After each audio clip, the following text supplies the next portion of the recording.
ये हेलो। ठीक है, ये लाइव ओके। हेलो स्टूडेंट्स, स्वागत है आप सभी का आशीष सिंह लेक्चर्स की लेटेस्ट लाइव स्ट्रीम में। आज कसम से हम लोग पिछले 10 मिनट से केवल यही ट्राई कर रहे हैं कि कैसे भी करके लैपटॉप हमारे वाईफाई से कनेक्ट हो जाए। पता नहीं क्या दिक्कत आ रही है, लैपटॉप वाईफाई से कनेक्ट नहीं हो पा रहा है। फिर पीसी के अंदर अकाउंट लॉगिन किया, लेन केबल वगैरह पता नहीं क्या क्या। कोई बात नहीं, 2 या 4 मिनट लेट हूँ। मतलब आज ये था कि डॉट 9 o'clock क्लास स्टार्ट होने वाली थी, बट ये टेक्निकल एरर्स ऐसी आ जाती हैं जिसके कारण बड़ी समस्या होती है। यहाँ जनरली मेरा लैपटॉप रहता है जिसमें मैं आपके कमेंट्स देखता हूँ, परंतु आज ये भाई साहब वाईफाई से कनेक्ट हो नहीं रहे हैं। इनकी और वाईफाई के बीच में ब्रेकअप हो गया है, पता नहीं क्या हुआ है, मुझे नहीं पता। तो आज आपके कमेंट में उधर से देखूंगा और काफ़ी दूर है, तो थोड़ा सा ऐसे ऐसे करके देखना पड़ेगा, काम चला लेना आज की क्लास में। स्वागत है सभी का, very good morning to all of you. सभी को नमस्कार, राम नाम, सत श्री अकाल, अस्सलाम वालेकुम, whichever you feel connected with, let's get started. आज का ऑडियो वीडियो एकदम परफेक्ट होना चाहिए। आज थोड़ी माफी चाहूंगा, इधर कैमरा है और इधर कमेंट है, कैमरे पे भी ध्यान देना है, कमेंट पे भी ध्यान देना है, थोड़ा सा मैनेज करते हुए चलेंगे। और एक और चीज है, स्ट्रीमिंग कैसी चल रही है कैसी नहीं चल रही है मुझे यहाँ दिखेगा, तो मेरी नज़र 3 जगह रहेगी। अब कुछ नहीं कर सकते इसके अंदर, आज थोड़ा सा टेक्निकल ग्लिच है, पर मजा क्लास में पूरा आएगा, ये हम गारंटी देते हैं। और आज की क्लास कोई छोटी मोटी क्लास नहीं है। हो सकता है आज की क्लास 1 घंटा चले, 1.5 घंटा चले, हमें नहीं पता आज की क्लास कितनी बड़ी होगी, क्योंकि आपके सामने देख लीजिए, हम तो इतनी पीपीटी बनवा करके लाए हैं। हमारे पीपीटी वाले भैया ने रात को 2 बजे तक पीपीटी बनाई है, तो ये वाली बात है। तो इसी रीजन से मैं आपको एक बात कह दूं साफ साफ कि आज की क्लास बहुत लंबी हो सकती है। आप सभी लोग जो हैं अपना पानी कॉफी चाय सब पी करके बैठे और क्लास में एकदम से एक्टिव रहें। चलिए शुरुआत करें आज की क्लास की। सबसे पहली बात यह है कि हम लोग सांद्रता के पद पढ़ रहे हैं, और सांद्रता के पद में ये सभी को बहुत अच्छे से याद होगा कि सांद्रता के पद जब हम लोग पढ़ने जा रहे थे तो हमने बहुत सारे पद तो कल की क्लास में कवर कर लिए थे। अब कल की क्लास में कौन कौन से सांद्रता के पद कवर किए थे, जरा उनके बारे में विचार करें, उनके बारे में बात करें। तो द्रव्यमान प्रतिशत अच्छे से एक्टिव रहने का क्लास में, किसी प्रकार की कोई भी मस्ती नहीं करने का। और एक बात बता दूं साफ साफ कि अगर ये वाईफाई चल गया तो कमेंट यहां भी पढ़ पाऊंगा, नहीं तो उधर ही ध्यान देना पड़ेगा। क्लास की आज की क्लास 4 घंटे की लगेगी क्या? 4 घंटे तो नहीं कह सकता, बट हाँ ये है कि आज की क्लास हो सकता है 1 घंटे से ऊपर जाए। तो वेट बाय वेट परसेंटेज 4 घंटे की क्लास में लूंगा मैं, चिंता मत करो। लेंगे बहुत लंबी लंबी क्लासेस भी लेंगे। आप लोग बस अपना प्यार देते रहो, कमेंट करते रहो, तो जितनी क्लास आप चाहोगे उतनी लंबी हो जाएगी। द्रव्यमान प्रतिशत, वेट बाय वेट परसेंटेज, बोलो मुन्ना क्या था इसका मतलब? इसका मतलब ये था कि आपको सिंपल सी बात समझनी है। जैसे आपने 2 लोगों को मिलाया अपने विलियन में, ए और बी को, जिनके द्रव्यमान क्रमशः एम ए और एम बी है, तो दोनों का द्रव्यमान प्रतिशत आप लिख सकते हैं। उसका तरीका क्या है? अगर ए का द्रव्यमान प्रतिशत आपको लिखने का मन हो तो ए का द्रव्यमान अपॉन विलियन का कुल द्रव्यमान गुणा 100। याद है? याद है? सबको याद है कि फॉर्मूला जो है वो इस प्रकार का बनता है। अगर बी का द्रव्यमान प्रतिशत लिखना हो तो बी के द्रव्यमान प्रतिशत फॉर्मूला होगा M B upon M A plus M B into 100। ये कहानी है। ए का प्रतिशत, ए का वेट बाय वेट प्रतिशत जो है वो इस प्रकार लिखा जाएगा, बी का प्रतिशत जो है वो इस प्रकार से लिखा जाएगा। अब आता है आयतन प्रतिशत, कि आयतन प्रतिशत को किस प्रकार लिख सकते हैं। आयतन, आप सभी बच्चों ने कमेंट में, कल मैंने देखा सभी बच्चों ने जाकर के कमेंट किया है और सभी बच्चों ने पढ़ाई से रिलेटेड कोई ना कोई एक बात लिखी है, ये देख करके बहुत अच्छा लगता है। और अब कल से मैं आपके कमेंट्स यहाँ पे भी डिस्प्ले करूंगा क्लास में आते ही 1-2 मिनट के लिए, ताकि जो भी बच्चे कमेंट करते हैं उनका नाम सभी बच्चों को पता चलना चाहिए। तो आयतन प्रतिशत होता है वॉल्यूम बाय वॉल्यूम। बिना समय खराब किए मैं इसका डायरेक्ट फॉर्मूला आपको बता रहा हूँ जो आपको याद रखने का बच्चों। फॉर्मूला ये है कि अगर आप ए का लिखते हैं तो वो फॉर्मूला होगा V A upon V A plus V B गुणा 100। और अगर आप बी का लिखते हैं तो बी का होगा V B upon V A plus V B गुणा 100। ठीक, सही बात है। अब अगर आप द्रव्यमान आयतन प्रतिशत लिखने की इच्छा रखते हैं, द्रव्यमान आयतन प्रतिशत, तो द्रव्यमान आयतन प्रतिशत क्या होता है? Weight by volume percentage. क्या होता है? Weight by volume percentage. Weight by volume percentage को किस प्रकार से लिखेंगे मुन्ना? उसको लिखने का तरीका है, वेट ऊपर आएगा तो आपका जो वेट है वो ऊपर आएगा, जो विलियन का आयतन है वो नीचे आएगा, और उसके बाद आपको गुणा 100 करने का रहेगा। क्लियर? इस प्रकार से अपन करते हैं और इसके फॉर्मूले वगैरह जो है वो हमने आपको बता दिए थे क्लास के अंदर। बताओ यहां तक कोई दिक्कत किसी प्रकार की नहीं होनी चाहिए ना? आगे बढ़े अपन, पक्का आगे बढ़े, कोई समस्या नहीं है किसी भी प्रकार की। चलिए अब देखो आगे, ये सांद्रता के पद तो आपने पढ़ लिए थे। अब हम जिस सांद्रता के पद को पढ़ने जा रहे हैं उसका नाम है मोलरता। मोलरता, रस्सी वाला र, तो मोलरता। दो होते हैं, एक होता है मोलरता, ललता, समझ में आया? ललता। एक होता है मोललता, हे प्रभु, और एक होता है मोलरता। तो हम सबसे पहले किसको पढ़ रहे हैं? मोलरता को पढ़ रहे हैं। मोलरता को इंग्लिश में बोलते हैं मोलैरिटी। सुनने में ध्यान देना पड़ेगा, मोलैरिटी बहुत सिंपल है। मोलैरिटी का मतलब क्या है? मोलैरिटी का मतलब यह है किसी भी विलयन में, आप कोई भी विलयन ले लो, उस विलयन में आपको विलयन का आयतन कितना लेना है? आप जो भी विलयन ले रहे हो उसका आयतन आपको कितना लेना है? 1 लीटर लेना है। 1 लीटर विलयन के अंदर विलय के जितने भी मोल होंगे उसको हम विलयन की मोलरता के नाम से जानते हैं। मोटी मोटी परिभाषा पहले याद रखिए, आगे की कहानी अपन करेंगे अच्छे से, ठीक है ना? बढ़िया बढ़िया बढ़िया, बहुत अच्छी बात है। तो मोलरता, मोलरता का मतलब क्या? 1 लीटर विलयन के अंदर विलय के कितने मोल उपस्थित हैं। जिस भी जगह बैठे हुए हो, चाहे मम्मी के साथ हो, पापा के साथ हो, किसी भी कमरे में हो, जब मैं पढ़ा रहा हूं तो उसको बोला करो मेरे साथ साथ। कमेंट में तो लिखते ही हो ना। एक चीज और करके देखो, आज मजा आ जाएगा। आज आप जिस भी जगह जहां भी बैठे हुए हो वहां पर बोल करके देखो, बोलो साथ साथ कि मोलरता की परिभाषा क्या है। मोलरता का मतलब क्या है? विलयन के 1 लीटर में, 1 लीटर विलयन में विलय के जितने भी मोल हैं उसको हम मोलरता के नाम से जानते हैं। मोटी मोटी 2 बातें बताइए सर ने जो याद रखनी है कि 1 लीटर कौन है। एक तो ये बोर्ड आज नाटक करेगा, पता है जब हम लंबी क्लास लेने की कोशिश करते हैं ना तो सभी नाटक करते हैं, बोर्ड, इंटरनेट, पता नहीं क्या। लोग कहते हैं निर्जीव है बट ये सजीव है। कभी ना कभी जब हम लंबी क्लास लेने का प्रयास करते हैं ये लोग हमें रोकने की कोशिश करते हैं। हमारे जो इच्छा शक्ति है उसका ये वो लेते हैं, क्या बोलते हैं उसको, इम्तिहान लेते हैं। क्या भारी भारी शब्द है ना। तो 1 लीटर विलयन जो है, 1 लीटर विलयन के अंदर विलय के कितने मोल हैं? 1 लीटर विलयन, देखो देखो देखो देखो कितनी भयंकर, कहां लिख रहा हूं कहां जा रहा है, कुछ नहीं हो सकता, छोड़ो हटाओ, अब मुझे समझना है। 1 लीटर विलयन के अंदर विलय के कितने मोल उपस्थित हैं उसे हम क्या बोलते हैं? मोलरता कहते हैं। पढ़िए फटाफट। विलयन के एकांक आयतन, पता है ये एकांक शब्द का मतलब ही क्या है? एकांक शब्द का मतलब ही होता है 1 लीटर। तो अगर ये बोला है ना एकांक आयतन, इसका मतलब वो 1 लीटर में उपस्थित विलय के मोलों की संख्या को विलयन की मोलरता कहते हैं। एक बात का विशेष ध्यान रखें बच्चों, इस मोलरता को कैपिटल एम से प्रदर्शित करते हैं। देखो कहां लिखा, कहां गया भगवान जाने। कैपिटल एम से जो है हम मोलरता को प्रदर्शित करते हैं। मोलरता को प्रदर्शित करने के लिए कैपिटल एम का यूज किया जाता है। अब आगे समझते हैं फॉर्मूला क्या बनेगा। फॉर्मूला बहुत सिंपल होगा, विलय के मोल डिवाइड बाय विलयन का आयतन। और एक बात समझना, देखो बहुत ध्यान सुनना मेरी बात को। फॉर्मूला क्या है? ये है फॉर्मूला एक्चुअल में कि विलय के मोल अपॉन विलयन का आयतन। किस में लेना है आयतन? आयतन लेना है लीटर के अंदर। परंतु इन केस मान लो आपका आयतन लीटर में नहीं हो और आपका आयतन एमएल में हो, तो क्या करेंगे? लीटर को एमएल में बदलना पड़ेगा। सही बात है, अगर आपका आयतन इस तरह से है तो लीटर को एमएल में बदलना पड़ेगा, और अगर आपका आयतन एमएल में है तो उसको लीटर में बदलना पड़ेगा। तो हमें क्या करना है, हमें क्या चीज को किस में बदलना है वो समझिए। हमें हमेशा यहां पर जो कुछ भी लिखना है वो लीटर के अंदर ही लिखना है। अगर एमएल में दे रखा हो तो उसको लीटर में बदलना पड़ेगा। क्या तरीका है? 1000 से भाग कर दो। आ रहा है समझ में? आपको यहां पर हमेशा लीटर ही लेना है। अगर एमएल में दे रखा है तो आप यहां 1000 का भाग करेंगे, वो 1000 आपका ऊपर चला जाएगा और अब आपका मामला एकदम सेट है।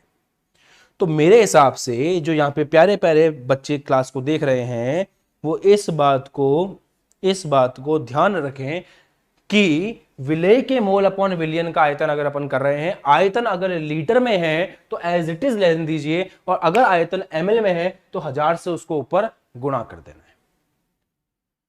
आती है यहां तक बात समझ में? सबको आती है? चलो ये ताली बजाओ खुद के लिए कि हाँ हमको ये बात समझ में आ गई। आगे बढ़ते हैं, लेट्स सी। मोललता, मोललता इसको बोलते हैं मोलैलिटी। लिटी, वहां पे क्या आ रहा था? रिटी, रिटी लिटी, रिटी लिटी। आया समझ में? सुनो ध्यान से, अगर जिंदगी में कभी तुम्हारे को ऐसे लिख के दे दें कि एक 6 कैपिटल M विलियन है, जिंदगी में ऐसे पल आते हैं जब क्वेश्चन सामने आता है और क्वेश्चन में लिखा हो कि 6 कैपिटल M विलियन है, इसका पता है क्या है इसका मतलब? इसका मतलब यह है कि वो आपको इनडायरेक्टली ये बोलना चाह रहा है कि 6 मोलर विलियन है। अब इस 6 मोलर का क्या मतलब है? कैपिटल M जो है उससे हम मोलरता को प्रदर्शित करते हैं। मोलरता का मतलब होता है विलय के मोल जो 1 लीटर विलियन में उपस्थित है। यहां पे आपको लिख के दिया है 6 मोलर विलियन, इसका मतलब यह हुआ कि 6 मोल विलय, लिखो लिखो लिखो, 6 मोल विलय 1 लीटर विलियन में उपस्थित है। यही हुआ ना उसका मतलब। तो जब न्यूमेरिकल आएगा आपकी आंखों के सामने और उसमें गलती से उसने 6 कैपिटल M लिख करके दे दिया, तो आपको मुझे समझना पड़ेगा कि उसने 2 बातें दे दी हैं। पहला, कितने मोल हैं विलय के, दूसरा कितना आयतन है आपके विलयन का। समझ में आ गया? ठीक है, बहुत अच्छे। एक बच्चा है इसमें, आई एम जिद्दी क्रेजी माइंड ऑलवेज। ये बच्चा अपना असली नाम बताए, क्योंकि ये बहुत सिंसियर बच्चा है, हर क्लास में आता है, कमेंट वगैरह भी करता है ना। तो अपना असली नाम बताओ बच्चे। और बाकी बहुत से बच्चे ऐसे हैं जिनके मेरे को नाम याद हो गए। किसी दिन अभी, हाँ अभी अपन सैटरडे संडे के आसपास एक टॉक रखेंगे, उसमें सब बच्चों से बात करेंगे अच्छे से, है ना। आप लोगों की शिकायतें रहती हैं कि सर आप लाइव क्लास के अंदर बस धमाधम पढ़ाते हो, हमारे से तो कुछ बातें नहीं करते हो, है ना। तुमसे बातें भी करेंगे, चिंता नहीं है। मोललता, किसी विलियन की मोललता, आप देखो रात को 2 बजे काम करने के नतीजे, किसी विलियन की मोलरता नहीं आएगा, यहां पे मोललता ही लिखना है। अब हमारे भैया जी रात को काम करते हैं, इतनी भयंकर भयंकर पीपीटी बनाते हैं, तो क्या कर सकते हैं, कोई बात नहीं। मोललता, किसी विलयन की मोललता विलायक के 1 kg में उपस्थित विलय के मोलों के रूप में परिभाषित की जाती है। कहने का मतलब क्या है? कहने का मतलब है कि 1 kg विलायक में, 1 kg विलायक में, 1 kg विलायक में विलय के मोल, विलय के मोल कितने हैं वो कहलाता है मोललता, मोलैलिटी, छोटा वाला m। जितना परिभाषाओं को खूबसूरती से पढ़ोगे उतना ही जीवन में सक्सेस मिलेगी। तो यहां पे ये बोल रहा है कि मोललता की परिभाषा क्या है? 1 kg विलायक में, विलायक के एकांक द्रव्यमान में, विलायक के एकांक द्रव्यमान में उपस्थित विलय के मोलों की संख्या को मोललता कहते हैं। ठीक है, आया समझ में? बढ़िया। अब देखो इसका फॉर्मूला क्या बनेगा? इसका फॉर्मूला बनेगा मोललता। थोड़ा सा हकलाओ यहां पे ताकि गलती कम हो। मोलरता, मोललता, ताकि पता चले कि आप बोल क्या रहे हो। तो मोललता का फॉर्मूला होगा, लिखो सभी बच्चे कमेंट सेक्शन में या कॉपी में, विलय के मोल डिवाइड बाय, विलय के मोल डिवाइड बाय विलायक का द्रव्यमान। इस बात पे ध्यान देना बच्चों कि नीचे क्या आता है? नीचे आता है विलायक का द्रव्यमान। किस में आएगा? विलायक का द्रव्यमान आपको लेना है केजी में। इन केस हम तो प्यारे से भोले से बच्चे हैं, हमारे को क्वेश्चन ने बेवकूफ बना दिया, तो हमें कहीं क्वेश्चन ने ऐसे कह दिया कि नहीं हम तुमको केजी में नहीं देंगे, हम तो तुमको विलायक का द्रव्यमान ग्राम में देंगे। तो हमारे भोले जैसे प्यारे जैसे बच्चों का क्या होगा? तो उसके लिए मैं हूं ना, विलायक का द्रव्यमान अगर केजी की जगह तुमको ग्राम में दे रखा हो तो इसको 1000 से भाग लगा देना, किलोग्राम में बदल जाएगा, जैसे पहले किया था अपन ने। तो अगर आपको ग्राम में दे रखा हो तो 1000 का भाग लगाओगे, वो 1000 उचक करके ऊपर आ जाएगा। और ये आपको 2 फॉर्मूले दिमाग में रखने कि अगर ग्राम में दे रखा हो तो हम लोग इस फॉर्मूले को काम में लेंगे, और अगर हमें किस में दे रखा हो, हमें सिंपल केजी में दे रखा हो, तो हम ऊपर वाला फॉर्मूला काम में लेंगे। आज 2 दिन से आपने जितना भी ज्ञान प्राप्त किया है वो सब आज काम में आ जाएगा। जब आप और मैं बैठेंगे दो यार और करेंगे न्यूमेरिकल्स। चलो पहला प्रश्न आपकी नजरों के सामने ये रहा, ध्यान से देखिए। 20 ग्राम शर्करा को 80 ग्राम जल में घोला गया है, शर्करा का द्रव्यमान प्रतिशत ज्ञात कीजिए। रैपिड स्पीड से अपन को क्वेश्चंस करने हैं, फटाफट से सभी बच्चे इस प्रश्न को ट्राई करेंगे जल्दी से और कमेंट सेक्शन में इसका आंसर लिखेंगे तुरंत प्रभाव से। 20 ग्राम शर्करा को 80 ग्राम जल में घोला जाता है तो शर्करा का द्रव्यमान प्रतिशत ज्ञात कीजिए। अभी तक मेरे मुन्ना जितना भी आपने पढ़ा है वो सब आज क्लास में काम आ जाएगा। पिछले 2 दिनों में जितनी भी पढ़ाई आपने की है वो सब काम आ जाएगा। ट्राई करो क्वेश्चन फटाफट से, जल्दी से ट्राई करो कि 20 ग्राम शर्करा को 80 ग्राम जल में घोला गया, शर्करा का द्रव्यमान प्रतिशत ज्ञात कीजिए। तो शर्करा का द्रव्यमान प्रतिशत चाहिए, तो शर्करा का द्रव्यमान प्रतिशत कैसे पता चलेगा? बहुत सिंपल है, जिसका द्रव्यमान प्रतिशत चाहिए उसका द्रव्यमान ऊपर आएगा, तो शर्करा का द्रव्यमान ऊपर आएगा डिवाइड बाय, देखो जिसका भी आपको द्रव्यमान प्रतिशत चाहिए उसका द्रव्यमान ऊपर आता है, नीचे आता है विलयन का कुल द्रव्यमान।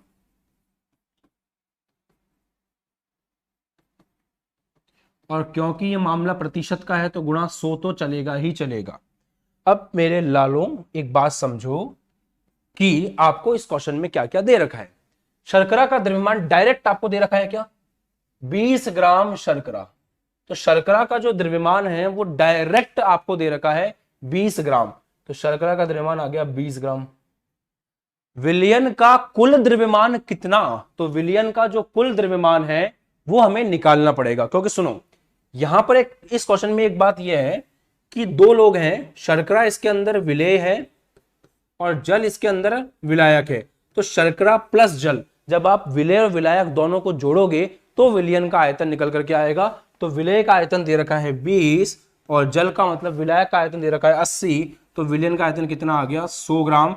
ये 100 ग्राम जो है ये विलयन का, मैं बार बार आयतन बोल रहा हूं ना, गंदी बात, द्रव्यमान, ये विलयन का द्रव्यमान है, तो यहां पे आ जाएगा विलयन का कुल द्रव्यमान 100 से 100 कट जाएगा, आंसर आ गया 20%। मतलब शर्करा का द्रव्यमान प्रतिशत कितना है? 20। हल यहां से शुरू किया था, उत्तर यहां पे आ गया, ये हो गया हमारा आपका प्यारा सा सबका आंसर। बोलो जी, आया मजा जी? कोई समस्या नहीं है जी? बढ़िया जी। अगला प्रश्न करो जी फटाफट जी। हल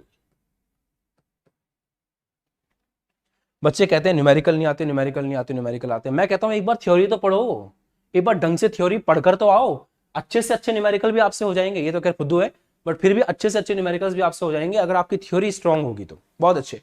अगला प्रश्न करेंगे फटाफट तुरंत प्रभाव से। इस प्रश्न पे अगर गौर किया जाए, इस प्रश्न को अगर समझा जाए दिल से, तो 15 ग्राम NaCl को 150 ग्राम जल में घोला गया, NaCl का द्रव्यमान प्रतिशतता ज्ञात करनी है। बहुत सिंपल प्रश्न है। इसमें कैसे करेंगे? NaCl का द्रव्यमान प्रतिशत बराबर NaCl का द्रव्यमान प्रतिशत का पता कैसे चलेगा? ध्यान सुनिए, NaCl का द्रव्यमान प्रतिशत का पता ऐसे चलेगा कि NaCl का द्रव्यमान ऊपर लिखेंगे,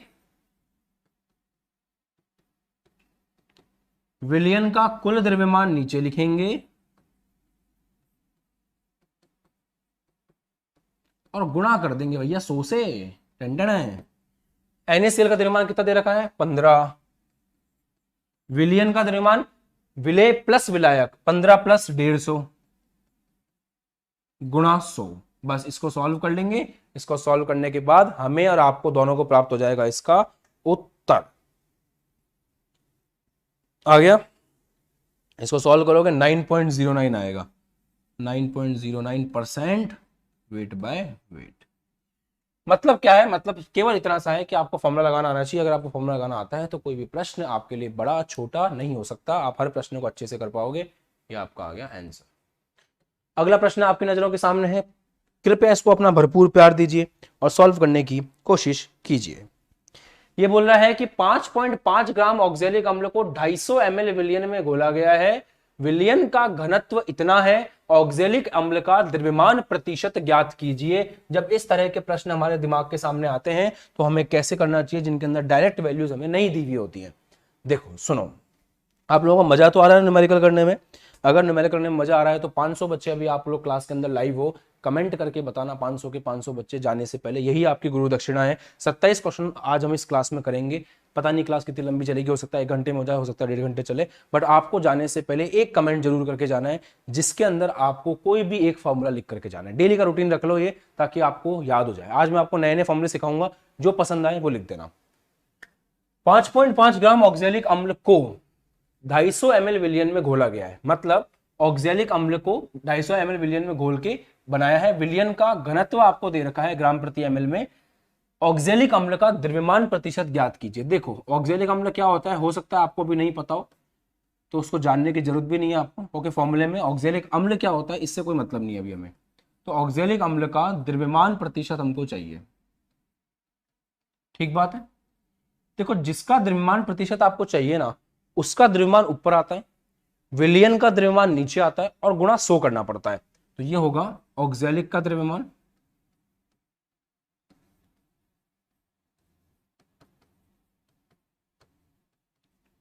डिवाइड बाय विलियन का द्रव्यमान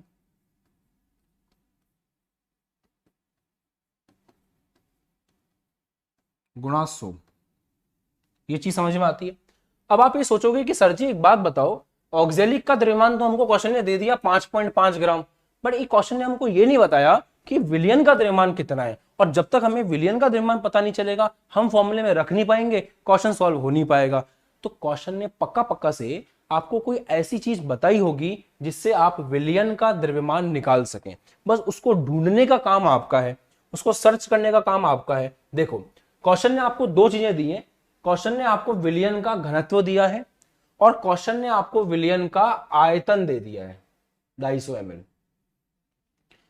तो हम लोगों ने बचपन से ये चीज पढ़ रखी है कि घनत्व बराबर द्रव्यमान बटा आयतन। बोलो सबको याद आ गया। तो यहां से क्या हम द्रव्यमान निकाल सकते हैं विलियन का? जी हाँ बिल्कुल निकाल सकते हैं, क्योंकि द्रव्यमान बराबर होगा घनत्व इनटू आयतन, और घनत्व भी हमको क्वेश्चन में दे रखा है विलियन का 1.1, और विलियन का आयतन भी हमको दे रखा है 250। तो कभी कभी प्रश्न के अंदर इस बात को प्यारे बच्चों याद रखना, हमेशा कभी भूल ना जाना कि प्रश्न के अंदर हमेशा अगर कोई चीज मिसिंग है तो उससे संबंधित और दूसरी चीजें आपको दे रखी होती हैं। बस फॉर्मूले को दिमाग में सोच पाना और फॉर्मूले को सोच करके चीजों को आगे कर पाना, ये थोड़ा सा हमारे हाथ में होता है, ये हमें ही करना पड़ता है, ये कोई और आपके लिए कभी नहीं करेगा। आया समझ में? चलो तो द्रव्यमान बराबर क्या होगा, घनत्व इंटू आयतन। तो बस रखते हैं वैल्यू, ऑक्जेलिक अम्ल का द्रव्यमान कितना है 5.5, वो 5.5 ऊपर आ जाएगा, डिवाइड बाय विलियन का द्रव्यमान यहां से आएगा घनत्व इंटू आयतन। घनत्व कितना है 1.1 इंटू आयतन कितना है आपका 250, और गुणा आपको 100 से करना ही है। बस इसको आपको सॉल्व कर लेना है। इसको सॉल्व करते ही आपके पास परसेंटेज निकल के आ जाएगी। बोलो बताओ यार, आ रहा है मजा? कर पा रहे हो क्वेश्चन? देखो इस तरह के क्वेश्चंस जो है ना, इस तरह के प्रश्न करने में मजा तब और ज्यादा आता है जब सब बच्चे क्लास के अंदर इन्वॉल्व होते हैं, सब बच्चे अपने हाथों से फॉर्मूला लिख करके देखते हैं, सब बच्चे जो हैं चीजों को समझते हैं। ठीक है चलो आगे बढ़े। अब इसको सॉल्व कर लोगे आप, और सॉल्व करके इसका आंसर आ जाएगा। कुछ बच्चों ने कमेंट में लिखा था कि सर पूरा सॉल्व किया करो। पूरा सॉल्व करने में मुझे कोई दिक्कत नहीं है बेटा, पर पूरा सॉल्व करने बैठूंगा ना एक एक क्वेश्चन को, तो बहुत सारा समय खराब हो जाएगा। अब इसमें जोड़ बाकी गुणा भाग तो मैं उम्मीद कर सकता हूँ ना कि आप लोग कर लोगे, है ना? कर लोगे ना आप लोग, जोड़ बाकी गुणा भागी तो है। और एग्जाम में भी आपको इतना टाइम नहीं मिलेगा कि आप बड़ी कैलकुलेशन को सॉल्व कर सको, तो आपको यहीं पे आके छोड़ देना है। बाद में जब पूरा पेपर करने के बाद समय बचे तो आपको आकर के इसको सॉल्व करना है। Got it? समझ में आया मेरा पॉइंट सभी को? चलिए अब आपके सामने है ये अगला प्रश्न, फटाफट से इस प्रश्न को करिए। ये प्रश्न कितना खूबसूरत है, इतना खूबसूरत प्रश्न मैंने आज तक नहीं देखा। करो, आप लोगों को आराम से आ जाएगा। आप लोग ऐसे करोगे इसको एकदम बढ़िया से, बहुत अच्छे से करोगे आप इस प्रश्न को। करो फटाफट सॉल्व करो जल्दी से। प्रश्न कह रहा है 20 ग्राम शर्करा को जल में घोलकर 250 ml विलियन बनाया गया, द्रव्यमान आयतन प्रतिशत ज्ञात करो। इतना फर्जी क्वेश्चन हमने आज तक नहीं देखा, क्योंकि हमको अब फॉर्मूले इतने अच्छे से आ गए ना कि हमको अब क्वेश्चन से डर नहीं लगता। क्वेश्चन में बोल रहा है वो द्रव्यमान आयतन प्रतिशत निकालो, मतलब वेट बाय वॉल्यूम परसेंटेज निकालना है। फास्ट जल्दी, वेट बाय वॉल्यूम परसेंटेज निकालने का क्या फॉर्मूला था? विलेय का द्रव्यमान ऊपर आएगा, विलेय का द्रव्यमान है 20 ग्राम, विलियन का आयतन नीचे आएगा। विलियन का आयतन कितना है 250 गुणा 100। जय माता दी, हो गया। बोलो क्या ये मुश्किल है? डाइट कर दिया सर आपने, गंदी बात, चीटिंग करते हो, थोड़ा ढंग से लिख के बताओ। तो वेट बाय वॉल्यूम परसेंटेज का फॉर्मूला क्या होता है? वेट बाय वॉल्यूम मतलब विलेय का तो भार आएगा, भार मतलब वही द्रव्यमान, विलयन का आयतन आएगा,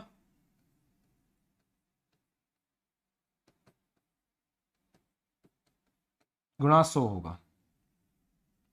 अब तो ठीक है, खुश? तो विलेय का भार 20, विलयन का आयतन 250 गुणा 100 हो गया, खत्म। बताओ सर ये नीट के लिए है क्या? अभिनव जी पूछ रहे हैं। अभी तो फिलहाल बोर्ड लेवल चल रहा है, एक बार बोर्ड लेवल के क्वेश्चंस को आप कर लो, थोड़ा बहुत आप क्वेश्चन के फॉर्मूले वगैरह से जो है आप एक बार फैमिलियर हो जाओ, फिर नीट के क्वेश्चन भी करेंगे अपन, ऐसी क्या बात है। चलिए, आपकी आंखों के सामने, आपके सामने पेश किया जाता है प्रश्न संख्या 5। इस प्रश्न संख्या 5 को करिए और बहुत अच्छे से समझिए। बहुत ही सिंपल प्रश्न है। इस प्रश्न को देखते ही एक बात समझ में आ जाती है कि अगर हम एक क्वेश्चन को कर लेते हैं तो दूसरे क्वेश्चन में हम पीछे से देख करके नकल करके भी सेम क्वेश्चन को वापस कर सकते हैं। कोई बात नहीं, पढ़ो। 10 ग्राम यूरिया को जल में घोल करके कुल आयतन 500 ml किया गया है। क्या बात है, 10 ग्राम यूरिया मतलब हमको विलेय का द्रव्यमान दे दिया है, जल में घोलकर कुल आयतन 500 ml कर दिया है, मतलब हमको विलियन का आयतन दे दिया है। आगे हमसे बोल रहा है कि विलियन का परसेंटेज वेट बाय वॉल्यूम ज्ञात करो। अरे यार, इतनी सी चीज मांग ली, आज तो दिल बहुत खुश हो गया। कुछ और मांग लेता क्वेश्चन तो हम दे देते उसको, कोई बात नहीं। परसेंटेज वेट बाय वॉल्यूम, खेल खत्म करते हैं क्वेश्चन का। परसेंटेज वेट बाय वॉल्यूम का फॉर्मूला यहां से, विलेय का भार अपॉन विलियन का आयतन इंटू 100। विलेय का भार कितना है? विलेय का भार है 10, विलियन का आयतन कितना है? 500 गुणा 100। बट एग्जाम के अंदर तुम लोग कंजूसी नहीं करोगे, एग्जाम के अंदर तुम लोग पूरा लिख करके आओगे, ढंग से, तरीके से, इस तरह से लिखोगे कि विलेय का भार, विलियन का आयतन हमें दिया गया है, वो हम वैल्यू पुट कर रहे हैं वगैरह वगैरह। सही तरीके से एग्जाम में करना है, ऐसे घपलेबाजी नहीं करनी है। 2%, क्या बात है, क्या बात है, इतने एक्टिव बच्चे हैं जिसकी कोई हद ही नहीं है। 2% आंसर बिल्कुल सही है। अच्छे से करो तो मजा आए, फटाफट।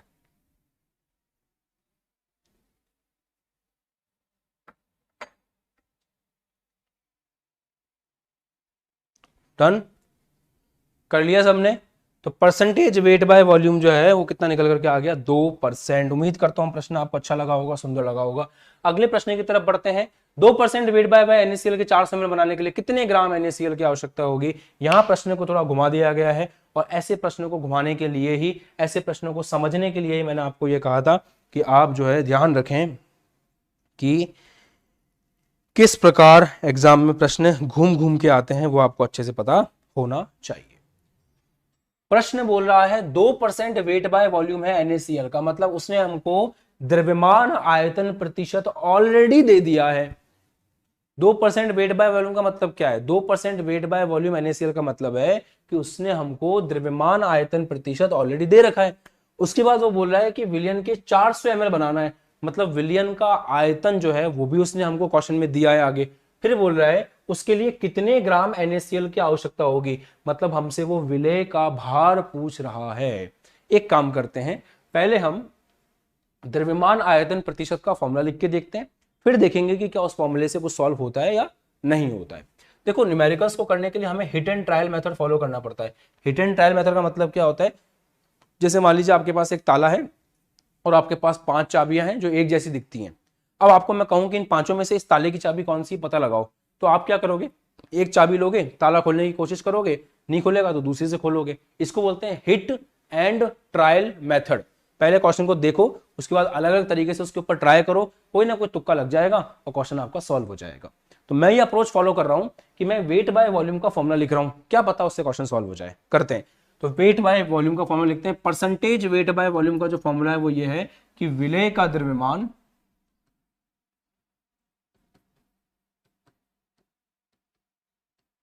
डिवाइड बाय, विलेय का द्रव्यमान डिवाइड बाय विलियन का आयतन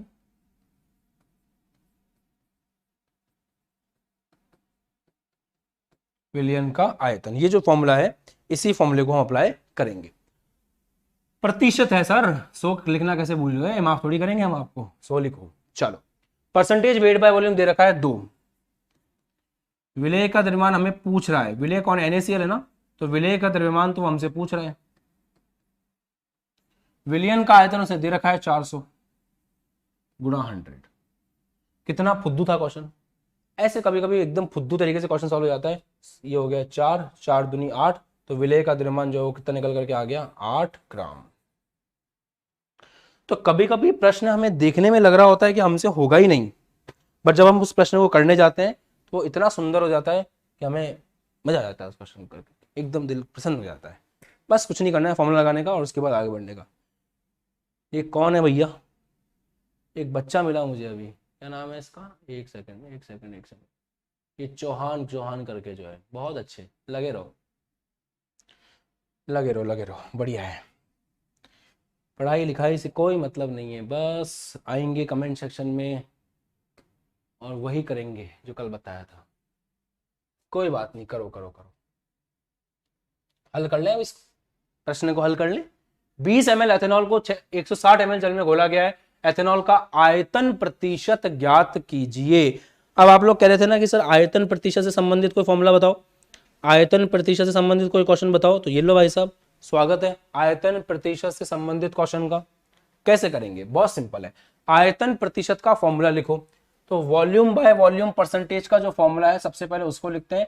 तो वॉल्यूम बाय वॉल्यूम परसेंटेज का फॉर्मूला होगा विलेय का आयतन, विलेय का आयतन डिवाइड बाय विलयन का आयतन गुणा 100। यही करोगे?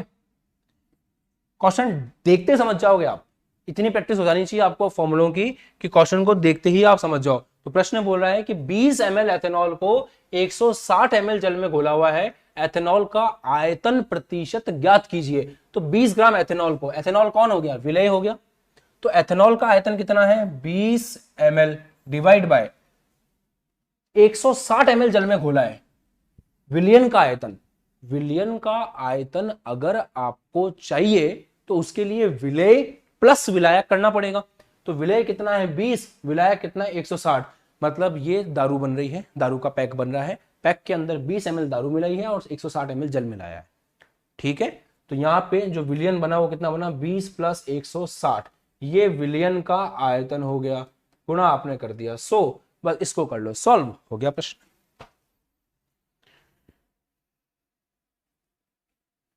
बताओ यार, ऐसे क्या कर रहे हो यार, जल्दी से बताओ यार। आ गया समझ में? बढ़िया से आ गया ना? कोई दुख तो नहीं पा रहा? सबको मजा आ रहा है ना क्लास में? ठीक है, प्रश्न नंबर 7 हम लोग कर चुके हैं।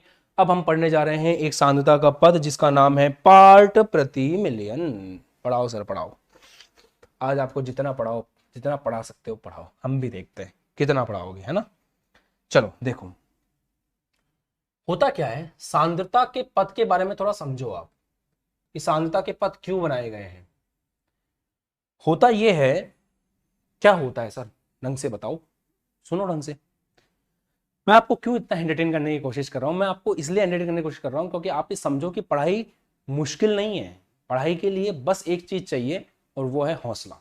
और मुझे पता है आपका कंसंट्रेशन 5 मिनट या 6 मिनट का है, उसके बाद आप यूट्यूब बंद करते हो, ऐसे ही मोबाइल चल रहा होता है ऐसे यूं स्लाइड करते हो, आशीष तक गए, इंस्टाग्राम आ गया, फेसबुक आ गया। ये नहीं होना चाहिए, इसलिए कह रहा हूं चिपके रहो। आज सांद्रता के पदों का मतलब ये होता है कि हम कैसे भी करके ये बता सकें कि विलेय और विलायक में कनेक्शन क्या है। अगर वो कनेक्शन हम बता सकते हैं तो इसका मतलब सांद्रता के पद बिल्कुल सही है। आपको पता है पानी के अंदर हम क्लोरीन मिलाते हैं, क्यों मिलाते हैं?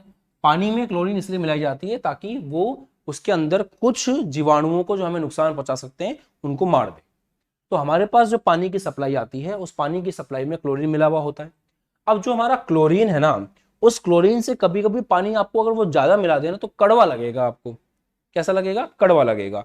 तो होता यह है कि बहुत बहुत सारे पानी के अंदर इत्तू सा क्लोरीन मिलाते हैं, बहुत सारे पानी के अंदर इत्तू सा क्लोरीन मिलाते हैं। तो अगर वहां पे हम अपनी सांद्रता के पद काम में लें, द्रव्यमान प्रतिशत, आयतन प्रतिशत, द्रव्यमान आयतन प्रतिशत, मोलरता, मोललता, तो ये कुछ काम नहीं आएंगे क्योंकि बहुत ज्यादा विलायक के अंदर बहुत थोड़ा सा आपने विलेय को मिलाया है। तो ऐसे केस में हम एक ऐसा सांद्रता का पद बनाते हैं जो वास्तव में इस तरह के जो विलयन है उन विलयनों की सांद्रता को व्यक्त कर सके। हम उसके लिए बनाते हैं पीपीएम, पार्ट्स प्रति मिलियन। इसका क्या मतलब है समझो, बहुत सिंपल मतलब है इसका। इसका मतलब यह है कि अगर आपने विलियन लिया है 10 की घात 6 भाग, अगर आपने 10 की घात 6 भाग विलियन लिया है तो उसके अंदर कितना आपका विलेय उपस्थित है उसे कहा जाता है पार्ट प्रति मिलियन। अभी पूरा समझाऊंगा, रुको समझो। देखो, किसी विलेय पदार्थ के भागों की वह संख्या जो किसी विलियन के 1 मिलियन अर्थात 10 लाख भागों में उपस्थित हो उसे पार्ट प्रति मिलियन बोलते हैं। अब सर आप जो समझा रहे हो उसका फॉर्मूला बताओ ताकि हमारे और समझ में आए। तो सुनिए, जैसे मान लीजिए आपने दो लोगों को मिक्स किया, ए को और बी को। ए का जो द्रव्यमान है वो मान लेते हैं एम ए है, बी का जो द्रव्यमान है वो मान लेते हैं एम बी है। विलियन का द्रव्यमान कितना होगा? विलियन का द्रव्यमान होगा M A plus M B. ये है विलियन का द्रव्यमान। तो M A plus M B विलियन का द्रव्यमान हो गया। अब समझो, M A plus M B विलियन के अंदर कितना विलेय उपस्थित है? एम ए, ये वही तरीका है जो मैंने आपको पहले बताया था। 1 ग्राम विलियन में कितना उपस्थित होगा?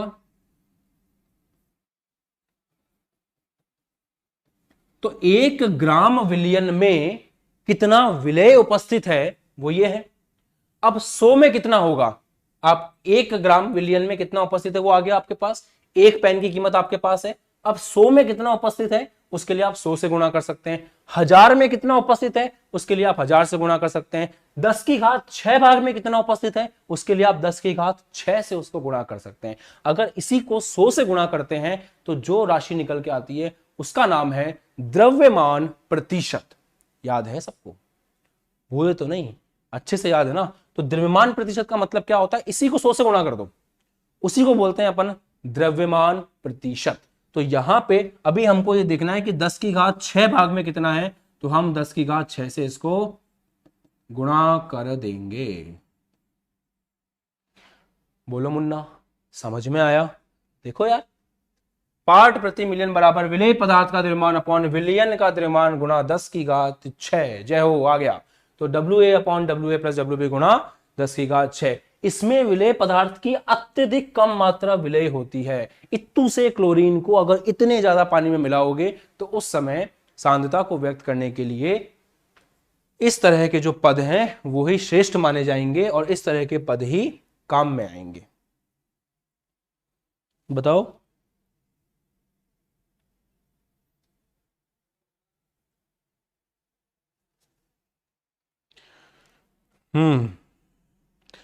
शिवाजी कश्यप जी कह रहे हैं सर जी फिर से एक बार समझा दो यार, ऐसी क्या बात है, एक बार वापस समझा दो। ठीक है, सुनो।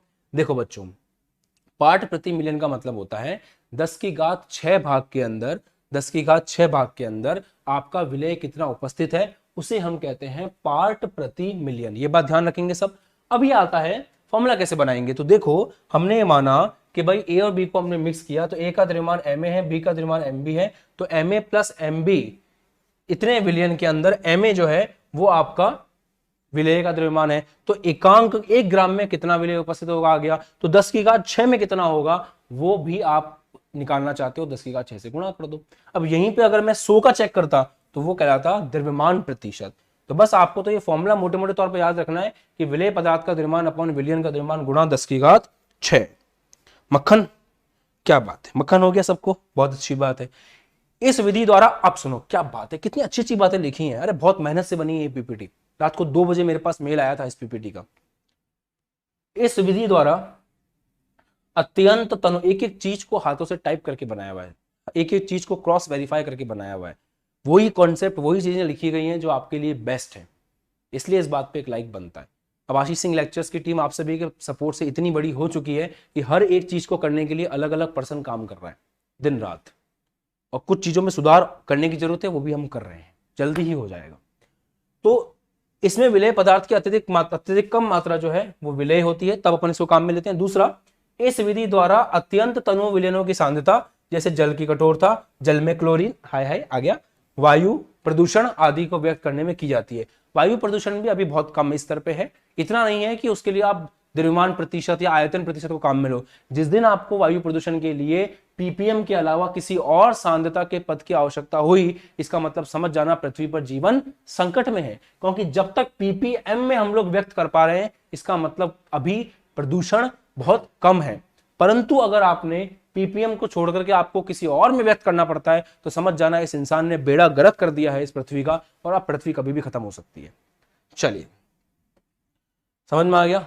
चलो, अब ये प्रश्न आपके सामने है, जल की कठोरता जैसे CaHCO3 इसके कारण मान लो 16.7 ppm है। आपको ऐसे लिख करके दिया कि जल की कठोरता जो है 16.7 ppm है, तो इसका क्या मतलब है समझिए। तो इसका अभिप्राय यह है कि 16.7 ग्राम ये उपस्थित है 10⁻6 ग्राम जल में।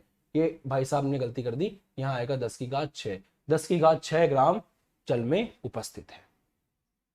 इसी प्रकार वायु में विषैली गैसों की मात्रा पीपीएम में प्रदर्शित करते हैं। 10 ppm nitrogen oxide, nitrogen monoxide NO, 10 ppm NO gas का अभिप्राय है कि 10 ml NO जो है वो 10⁻6 ml वायु में उपस्थित है। जरूरी नहीं है कि यहां पे आप द्रव्यमान ही लें, यहां पे आयतन भी आ सकता है। विलेय का आयतन अपॉन विलयन का आयतन गुणा 10⁻6, हम आयतन के रूप में भी उसको व्यक्त कर सकते हैं। इसलिए वो इस एग्जांपल में यहां बोल रहा है कि अगर 10 ppm NO है, इसका मतलब यह है कि 10 ml जो है NO गैस वो उपस्थित है 10⁻6 ml वायु में। नोट नोट नोट, पैसा नहीं, पढ़ाई का नोट। सांद्रता को पीपीबी में व्यक्त कर सकते हैं। PPB, P P B B V BB नहीं, पीपीबी।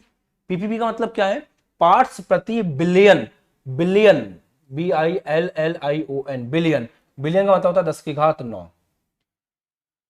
क्योंकि हमारे बच्चे कंसेप्ट रटते नहीं हैं, समझते हैं, इसलिए वो कुछ भी कर सकते हैं।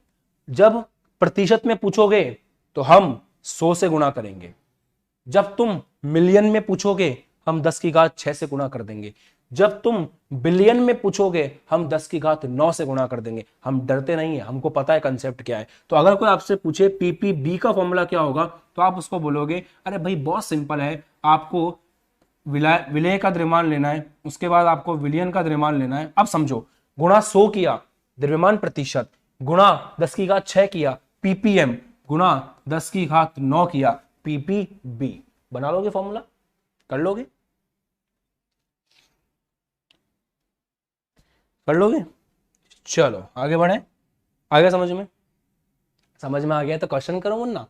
समुद्री जल के प्रति किलोग्राम में इतने ग्राम ऑक्सीजन घुली हुई है, ऑक्सीजन की सांद्रता पीपीएम में व्यक्त कीजिए। अरे वाह, ऐसे क्वेश्चन आएंगे जीवन में तो मजा ही आ जाएगा। इतना आसान प्रश्न देख के दिल गदगद ही हो गया। समुद्री जल के प्रति किलोग्राम में इतनी ऑक्सीजन घुली हुई है, समझो क्या क्या दे रखा है उसने। हल करते हैं। सर हल तो हम तब करेंगे जब हमको फॉर्मूला पता होगा। फॉर्मूला तो आपने बता दिया, अब तो हम कर लेंगे। तो सुनो, पीपीएम, पीपीएम का फॉर्मूला क्या है? मैंने ये देखा है 90% बच्चे जो हैं वो गलती इसलिए करते हैं क्योंकि उनको फॉर्मूला याद नहीं होता। अगर फॉर्मूला याद है तो बात खत्म है ना। पीपीएम का फॉर्मूला क्या है? पीपीएम का फॉर्मूला है WA upon WA plus WB गुणा 100। ओ गंदी बात सर, 10⁻6 लिखो ना, क्योंकि पीपीएम है। ठीक है, अब इसमें आप समझे बच्चों कौन क्या है। WA इसके अंदर क्या है पहले वो समझ लो। WA इसके अंदर कौन है? WA जो है वो है विलेय का द्रव्यमान। तो विलेय का, समुद्री जल के प्रति किलोग्राम में इतने ग्राम ऑक्सीजन घुली हुई है, इसका मतलब ऑक्सीजन घुली हुई है, जो घुल रहा है वो विलेय होता है। इसका मतलब विलेय का द्रव्यमान है 5.8 into 10⁻³ divide by WA plus WB। ये क्या है? विलियन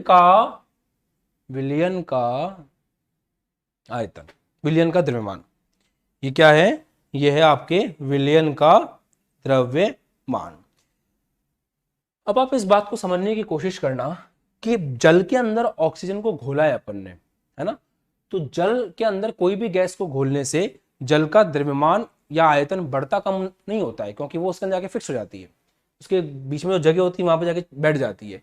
तो ऐसे केस में समुद्री जल के प्रति किलोग्राम में आपने इतना घोला है, मतलब ये हो गया कि अगर 1 किलोग्राम आप जल लोगे तो उसके अंदर कितनी ऑक्सीजन ऑलरेडी घुली हुई मिलेगी आपको, इतनी। मतलब विलियन का आयतन कितना दे दिया उसने आपको, 1000 ग्राम। अरे आया क्या समझ में? क्वेश्चन ने आपको बोला कि अगर आप समुद्र के जल का 1 किलो हाथ में लोगे तो उसके अंदर आपको इतने ग्राम ऑक्सीजन घुली हुई मिलेगी। इसका मतलब वो जो 1 किलो उसने दिया है वो ऑक्सीजन घुली हुई है, उसके साथ में विलियन का द्रव्यमान दिया है। तो ये जब आप ऊपर विलय का द्रव्यमान इतना लिख रहे हो तो नीचे विलियन का द्रव्यमान आपको 1 किलो लिखना है। किलो लिखना गंदी बात, ऊपर लिखा ग्राम में तो नीचे भी ग्राम में लिखना है, तो 1000 ग्राम हो गया, गुणा 10⁻⁶। बस ऐसा आप कर लोगे तो आपके पास ppm जो है वो निकल करके आ जाएगी। सर आप हमें समझा रहे थे तब तक हमने क्वेश्चन ही सॉल्व कर दिया। हम कितने अच्छे बच्चे हैं, 5.8 आपका आंसर है। हम कितने अच्छे बच्चे हैं सर, हमने पहले ही क्वेश्चन सॉल्व कर दिया। जब आप हमें समझा रहे थे हमने उससे पहले ही कर दिया। 5.8 ppm। अगर तुम कैमरे के पीछे नहीं होते मैं तुमको गले लगा लेता, इतने अच्छे बच्चे हो तुम। चलो आगे बढ़े। ओके, अगला प्रश्न करेंगे। प्रश्न संख्या 9 आपके आंखों के सामने। 500 ग्राम टूथपेस्ट में फ्लोराइड की मात्रा 0.2 ग्राम है। पीपीएम में फ्लोराइड आयनों का सांद्रण कितना होगा? यह प्रश्न भी आपको यह कहना चाहता है कि अगर आप 500 ग्राम टूथपेस्ट लोगे तो उसके अंदर ऑलरेडी कितने ग्राम आपको फ्लोराइड मिला हुआ मिलेगा? 0.2 ग्राम। पीपीएम में व्यक्त कीजिए। बहुत ही आसान प्रश्न, अभी दफा करते हैं इस प्रश्न को कर करके। देखो ppm,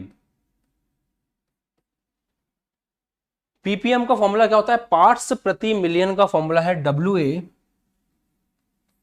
upon WA plus WB गुणा 10⁻⁶।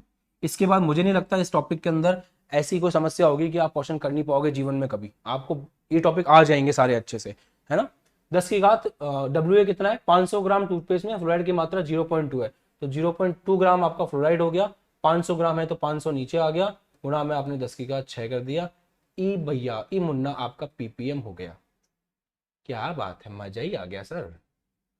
ऐसे प्रश्न करवाओगे तो मजा आ जाएगा सर। ठीक है, चलो तो पीपीएम समझ में आ गया। पीपीएम से संबंधित प्रश्न आ जाएंगे क्वेश्चन में, एग्जाम में तो कर दोगे, किसी प्रकार की कोई दिक्कत नहीं होगी कभी भी। ठीक है, बहुत खुशी की बात, आप लोगों को आ रहा है अच्छे समझ में। चलो अब समय आ गया है कि हम लोग अगले प्रश्न की तरफ चलें, और ये प्रश्न मोल अंश से संबंधित है। और मोल अंश मैंने आपको लास्ट क्लास में समझाया था, देखते हैं किसको कितना याद है जीवन में। अभिक्रिया N2 + H2 गिवन NH3 की साम्यावस्था पर N2 और NH3 के मोल अंश ये हैं, साम्यावस्था पर H2 का मोल अंश ज्ञात कीजिए।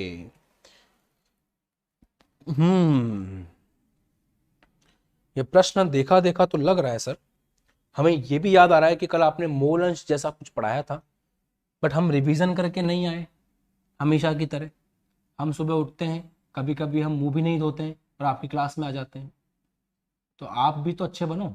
अगर हम बिना मुंह धोए आपकी क्लास में आ रहे हैं तो आपने जो कल पढ़ाया था उसको वापस बताओ, ये आपका फर्ज बनता है। और आप हमारा कुछ उखाड़ भी नहीं सकते क्योंकि हम तो कैमरे के पीछे हैं। कैमरे के सामने होते तो आप हमें मारते, तुम पढ़ के क्यों नहीं आए। क्या कर सकते हैं, चलो सिचुएशन का एडवांटेज लो, रिवीजन मुझे ही करवाना पड़ेगा, करो। सुनो, अगर आपने 3 लोगों को मिलाया विलियन में, A, B और C को, A के जो मोल हैं वो Na है, B के जो मोल हैं वो Nb हैं, और C के जो मोल हैं वो Nc हैं। तो अपन मोल अंश कैसे लिखते हैं? तीनों का अलग अलग मोल अंश लिखेंगे अपन। अगर A का मोल अंश लिखना है उसको XA बोलेंगे, B का मोल अंश लिखना है उसको XB बोलेंगे, C का मोल अंश लिखना है उसको XC बोलेंगे। अब आगे समझें, XA, XB और XC कैसे लिखेंगे? A का मोल अंश होगा A के मोल अपॉन विलियन के कुल मोल। अब विलियन में 3 लोग हैं तो तीनों के मोल आप जोड़ के लिखने पड़ेंगे। XB क्या होगा? XB होगा B के मोल अपॉन विलियन के कुल मोल। XC क्या होगा? C के मोल अपॉन विलियन के कुल मोल, तो NC upon Na plus NB plus NC। ठीक है, इसके बाद मैंने एक और चीज प्रूफ करवाई थी आपको कल, अगर याद हो, कि जितने भी आपके पास अवयव हैं विलियन में, उन सभी अवयवों के मोल अंशों को जब आप जोड़ते हैं तो मान 1 आता है। जैसे XA plus XB plus XC, तीनों को आपने जोड़ा, उन तीनों को जोड़ने पर जो मान है वो कितना आएगा? 1 आएगा। अब इस प्रश्न की तरफ आते हैं। अब ये प्रश्न करने में आपको शायद दिक्कत नहीं होगी, इतना ही कॉन्सेप्ट आपको याद रखना है मोल के बारे में। और अगर किसी का मोल पड़ा हुआ नहीं है तो ये फॉर्मूला याद रख लो, मोल का भार बटा अणुभार, ये बहुत जगह काम आता है। मोल का सिंपल फॉर्मूला याद रख लो, भार बटा अणुभार। करते हैं प्रश्न को। प्रश्न कह रहा है कि N2 प्लस H2 से NH3 बनना ये अमोनिया के निर्माण की बहुत शानदार विधि है और इस विधि का नाम है हैबर प्रक्रम।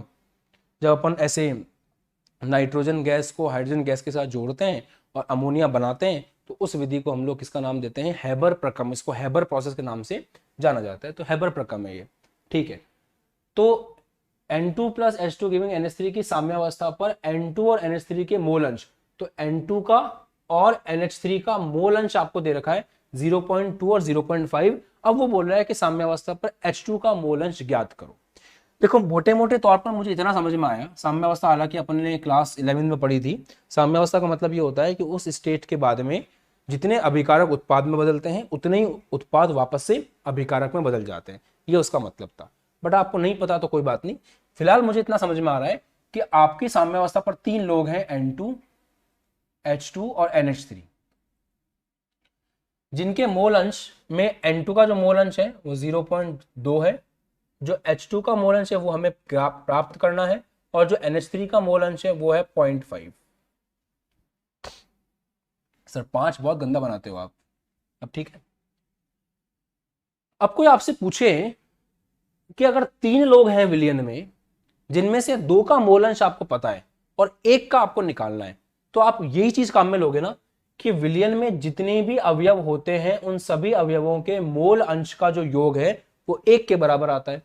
तो 3 अवयव है N2, H2, NH3, तो तीनों के मोल अंश का जो योग होगा, आपके N2 का मोल अंश, आपके H2 का मोल अंश और आपके NH3 का जो मोल अंश है वो किसके बराबर होगा? 1 के बराबर होगा। ये बात एकदम सही है, सिंपल है, समझ में आती है। N2 का मोल अंश आपको दे रखा है 0.2, H2 का मोल अंश आपको निकालना है, NH3 का आपको दे रखा है 0.5। इतनी तो बुद्धि है सर हम में कि 0.2 प्लस 0.5 0.7 होता है, 1 में से 0.7 जाएगा तो 0.3 बचेगा। इसका मतलब H2 का मोल अंश कितना है? 0.3 है। इसलिए मैं आपको कहता हूं कि थ्योरी को ठीक से पढ़ा करो। अगर मैंने आपको थ्योरी में ये बात नहीं बताई होती तो आप इस प्रश्न को नहीं कर पाते। इसलिए कहते हैं जो बच्चे थ्योरी को जितना अच्छे से पढ़ते हैं वो उतना ही जीवन में आगे जाते हैं। प्रश्न संख्या 11 आप सभी लोगों के लिए, ध्यान से देखो। एक मिश्रण में 0.5 मोल A है, 0.2 मोल B है, A और B का मोल भिन्न ज्ञात करो। देखो समझो, आपको क्वेश्चन में लिख करके दे मोल अंश, आपको क्वेश्चन में लिख के दे मोल भिन्न, आपको क्वेश्चन में लिख के दे मोल प्रभाज, ये सब एक ही बात है। मोल अंश, मोल भिन्न, मोल प्रभाज एक ही बात है। मोल, ये सब मोल अंश को ही मोल भिन्न या मोल प्रभाज कहा जाता है। मोल फ्रैक्शन इसको इंग्लिश में बोलते हैं। कंफ्यूज मत होना, ठीक है।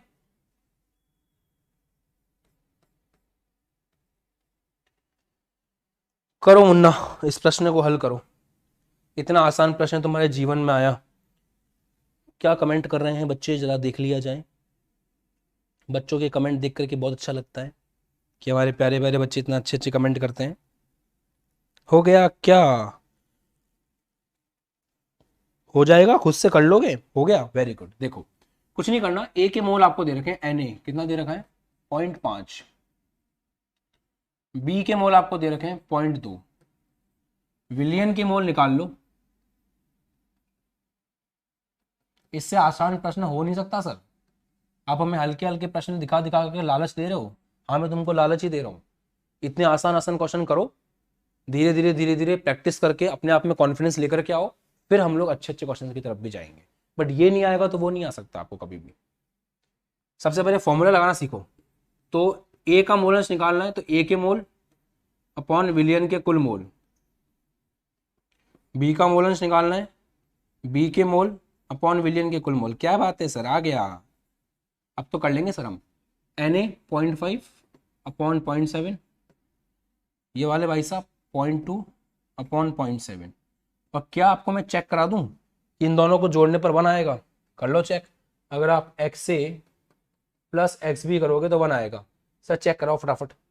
ये पॉइंट पॉइंट हट गया, 5/7 प्लस 2/7 7/7 बराबर 1। क्या बात है सर, अब हमें यकीन हो गया कि आप सच बोल रहे हो, एक्स ए प्लस एक्स बी 1 होता है।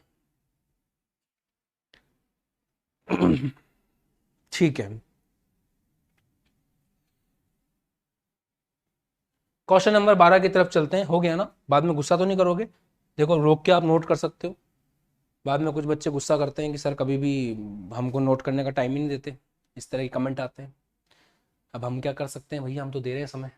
चलो क्वेश्चन नंबर 12। क्वेश्चन नंबर 12 को सभी बच्चे ध्यान से पढ़ेंगे, दिल से पढ़ेंगे और सॉल्व करेंगे। 36 ग्राम जल, 46 ग्राम एथिल अल्कोहल तथा 32 ग्राम मेथिल अल्कोहल मिलाकर के एक मिश्रण बनाया गया है। विलयन में प्रत्येक का मोल अंश कितना है? अरे यार ऐसा क्वेश्चन तो सर हमने कभी नहीं किया, पहली बार कर रहे हैं ऐसा क्वेश्चन। तो हमें तो आता ही नहीं है, हमसे तो होगा ही नहीं, है ना? ट्राई करो इसको, सब बच्चे ट्राई करो, दिल से ट्राई करोगे तो मजा आएगा, घास काटोगे तो मजा नहीं आएगा। दिल से ट्राई करो।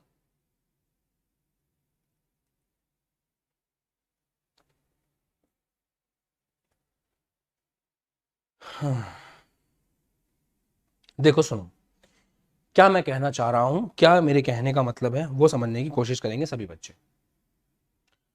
आपको मोल के बारे में इतना पता होना चाहिए किसी भी प्रश्न को करने से पहले कि मोल का जो फॉर्मूला है वो होता है, क्या होता है? भार बटा अणुभार। तो मोल का जो फॉर्मूला है वो है भार बटा अणुभार। कितना भार और कितना अणुभार वो प्रश्न में देख करके करना पड़ता है।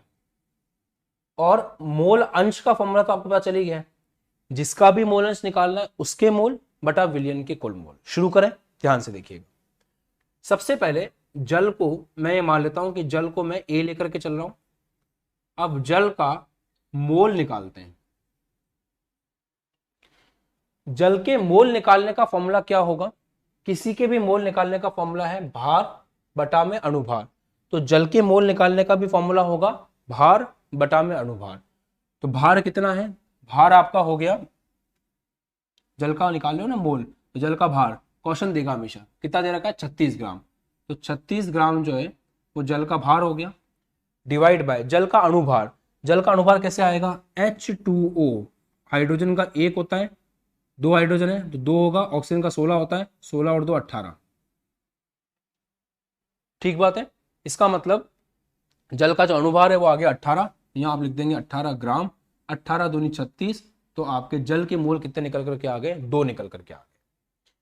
क्या यहां उपस्थित 500 से ऊपर बच्चों में किसी भी बच्चे को इस बात में समस्या है कि हमको मोल में ये क्वेश्चन करने में दिक्कत हो रही है? मोल के बारे में आपको केवल इतनी सी बात याद रखनी है प्यारे बच्चों कि मोल बराबर होता है भार बटा में अणुभार।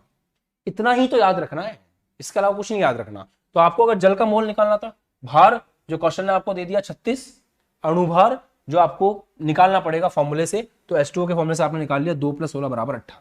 2 मोल निकल करके आ गए। हमारे जो एथिल अल्कोहल है, एथिल अल्कोहल फॉर्मूला जानते हो? C2H5OH, इसको मैं B बोल रहा हूं। C2H5OH का आपको वेट निकालना है। कार्बन का 12 होता है, 2 कार्बन है 24, 24 प्लस 6 आपके पास हाइड्रोजन है, 24 प्लस 6 एक ऑक्सीजन है 16। तो 24 प्लस 6 30, 30 प्लस 16 46, 46 आ।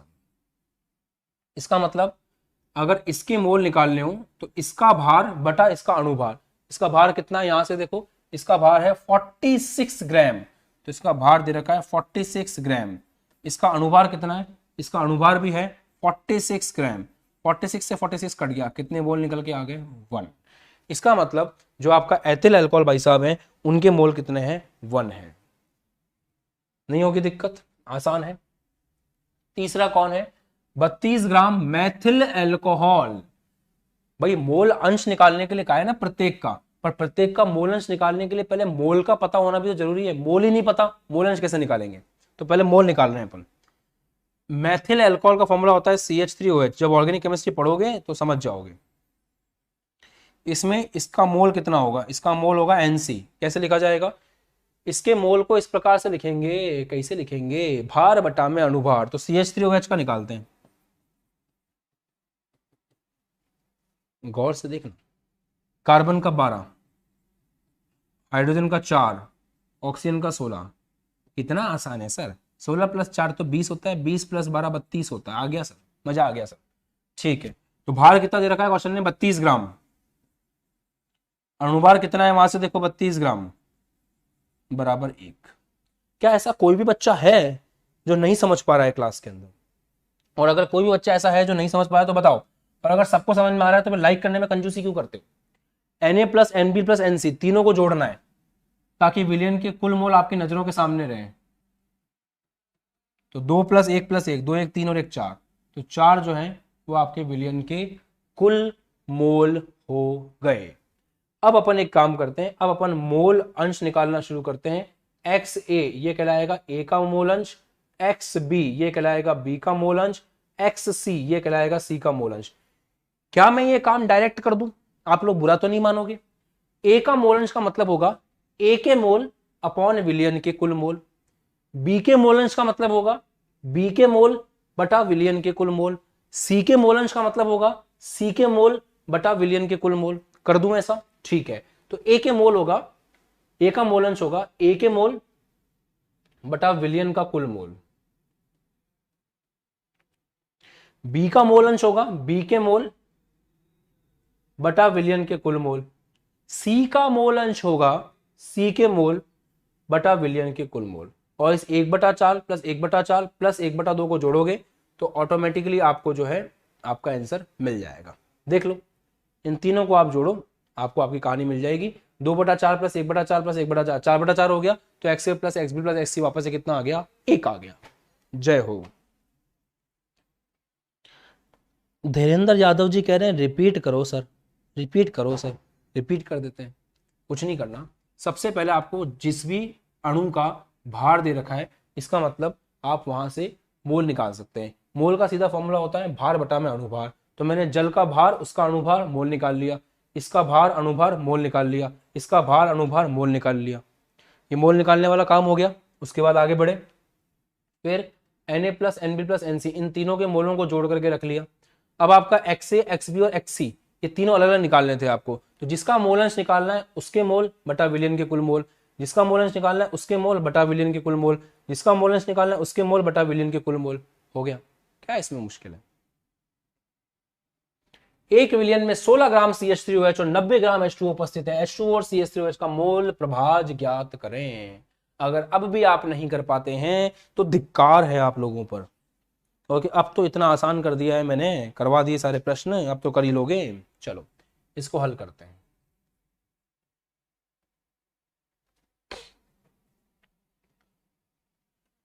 क्वेश्चन करोगे ना तो सीखोगे। प्रश्न जब तक आप लोगों को आएंगे नहीं, क्वेश्चन आप लोग अपनी तरफ से प्रैक्टिस नहीं करोगे, तब तक आप सीख नहीं पाओगे। मैं यही चाहता हूं कि आप सभी लोग प्रैक्टिस जरूर करें, क्योंकि बिना प्रैक्टिस के कुछ भी हासिल नहीं होता है। यहां पे भी आपको उसने CH3OH दिया है, CH3OH को आप A मान लीजिए। अब आपको अगर उसके मोल निकालने हैं तो उसका भार बटा अणुभार करना पड़ेगा। तो उसका भार आपको दे रखा है 16 ग्राम, अणुभार आपको चाहिए। तो सबसे पहले आप CH3OH का अणुभार निकाल लें। तो CH3OH का अणुभार आपने अभी अभी अभी अभी तो आए हो 32। क्या लिख रहे हैं अपन? ये अणुभार, अणु का भार, अणुभार सिंपल। तो 16/32 कितना आ गया? 0.5। 1/2 0.5। दूसरे भाई साहब कौन है? जल। पानी हर जगह रहता है। पानी पानी पानी, जल ही जीवन है, जल ही जीवन है वाली बात। चलिए NB बराबर क्या होगा? जल के मोल चाहिए ना, तो जल के मोल कैसे लिखेंगे? भार बटा में अणुभार। तो भार कितना है जल का? 90। अणुभार कितना है? 2 + 16 18। 18 पंजे 90। तो Na आपका 0.5 आ गया, NB आपका 5 आ गया। यहां से कुल मोल आप निकालो तो Na प्लस एन बी बराबर 0.5 प्लस 5, तो ये आ गया 5.5। खत्म। जब आपने दोनों के मोल अलग अलग निकाल लिए हैं, दोनों के कुल मोल भी निकाल लिए हैं, तो अब मोल अंश लिखने में मेरे हिसाब से कोई दिक्कत नहीं होनी चाहिए, क्योंकि मोल अंश का फॉर्मूला होता है जिसका मोल अंश चाहिए उसके मोल अपॉन विलियन के कुल मोल। जिसका मोल अंश लिख रहे हो उसके मोल अपॉन विलियन के कुल मोल। कितने मोल हैं उसके? 0.5 अपॉन 5.5, सॉल्व कर लो। प्लस, प्लस नहीं, बराबर एन बी 5 अपॉन विलियन के कुल कितने हैं? 5. बोलो।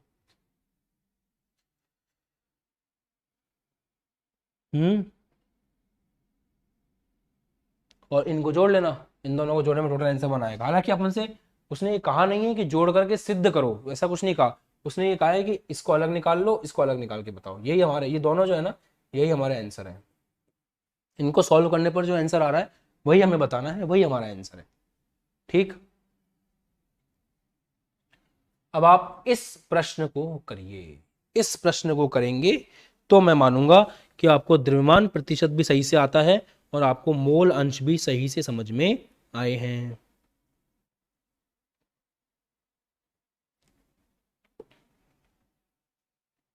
करिए मुन्ना, इस प्रश्न को करिए। मैं चाहता हूं कि प्रश्न आप करें, 2 मिनट का समय लो और इस प्रश्न को सॉल्व करो।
हो गया क्वेश्चन सॉल्व?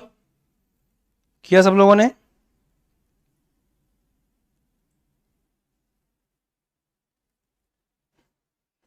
ठीक है, आ गया सबको ना, जनरल हो गया सबसे, ठीक है। चलो देखो कैसे करेंगे, बहुत सिंपल है। सबसे पहले काम फटाफट करते हैं इसको। एथिलीन ग्लाइकॉल की मोल अंश की गणना करनी, यदि विलयन में इतने का 20% उपस्थित है। तो मैंने आपको वही बात समझाने की कोशिश की थी कि 20% वेट बाय वेट का क्या मतलब है। देखो 20% वेट बाय वेट का मतलब यह होता है कि 20 ग्राम C2H6O2 उपस्थित है 100 ग्राम विलयन में। अब आपको यह बात बहुत अच्छे समझनी पड़ेगी कि 20 ग्राम C2H6O2 को अपन ने मिलाया है कितने जल में, इतने जल में मिलाया है कि उससे बन गया है 100 ग्राम विलयन। तो जब अपन ऐसे लिख के देते हैं ना, 0 पॉइंट कहां गया, ये रहा 20% द्रव्यमान, इसका मतलब ये होता है कि 20 ग्राम विलय उपस्थित है 100 ग्राम विलयन में। तो आप सोचो, दिमाग लगाओ, 20 ग्राम तो C2H6O2 है, 100 ग्राम आपका विलयन है, तो विलायक, विलायक बोले तो जल, वो कितना हुआ। बुद्धि का प्रयोग करोगे समझ में आएगा कि 100 ग्राम विलयन है, 20 ग्राम विलय है, तो विलायक हो गया 100 में से 20 गए 80 ग्राम। तो ये मोटी मोटी बातें जो आपको समझ में आ गई होगी डायरेक्टली कि 20 ग्राम C2H6O2 को अपन ने मिलाया है 80 ग्राम जल में, तब जाकर के बना है 100 ग्राम, और तभी उसका वेट बाय वेट परसेंट जो है वो 20% निकल करके आया है। चलो ठीक है, इसका मतलब अगर मैं अब उनको अलग अलग मोल अंश निकाल लें, ठीक है, पहले मोल निकाल लेते हैं। ए मान लेता हूं मैं हमारा C2H6O2 है। तो अब इसके लिए जब इसके मोल निकालने जाएंगे तो इसके मोल का फॉर्मूला कैसे बनेगा, इसका मोल का फॉर्मूला होगा इसका भार बटा इसका अणुभार। तो इसका भार कितना है, ये रहा, क्वेश्चन ने दे दिया 20 ग्राम, तो इसका भार हो गया 20। इसका अणुभार कितना है, अणुभार आपको खुद निकालना पड़ेगा, उसके लिए कोई आपकी मदद बाहर से आकर के नहीं करेगा। देखो कार्बन 2 कार्बन है 12, हाइड्रोजन 6 है, और ऑक्सीजन जो है आपका, ऑक्सीजन का 16 होता है, 16 दूनी 32। तो खुद ही करना पड़ता है, कोई भी आपकी हेल्प नहीं करता है इस चीज में, ये आपको खुद ही करना पड़ता है, हमेशा खुद ही करना पड़ेगा। तो 32 यहाँ पे 2 और 6, ये हो गया आपके 40, 40 और 10 50।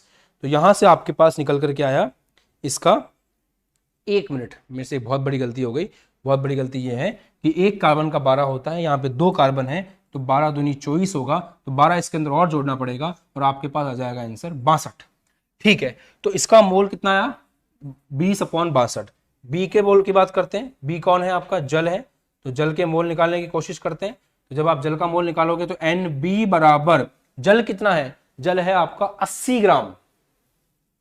अब कुछ बच्चे यहां पर जल्दीबाजी में यही गलती कर देते हैं कि वो इसको ऐसे ले लेते हैं कि 20% द्रव्यमान प्रतिशत है, मतलब जल 100 हो गया। जल 100 नहीं है, 20 प्लस जल बराबर जो विलयन बन रहा है वो 100 है। इस बात को समझना बहुत ज्यादा इंपॉर्टेंट है, अगर इस बात को नहीं समझेंगे तो आप नहीं कर पाएंगे। चलिए आगे देखते हैं। NB बराबर, जल का भार कितना है, जल का भार है 20 डिवाइड बाय जल का अनुभार कितना है, ओ हिंदी बात, जल का भार है 80 और जल का अनुभार है 18। बस सॉल्व कर लो इसको, ठीक है, इसको सॉल्व कर लोगे उसके बाद कोई दिक्कत ही नहीं होगी। अगर आपने दोनों के मोल निकाल लिए हैं तो अब मोल अंश निकालना बेहद आसान है। XA और XB आपको कैलकुलेट करना है, वो आप आराम से कर सकते हो। XA कैसे कैलकुलेट होगा, A के मोल बटा विलयन के कुल मोल। तो A के मोल कितने हैं, ध्यान से देखो, ये रहा 20/62 डिवाइड बाय विलयन के कुल मोल, इन दोनों को जोड़ना पड़ेगा। तो 20/62 प्लस 80/18। उसके बाद बी का मोल अंश निकालना है, तो बी के मोल,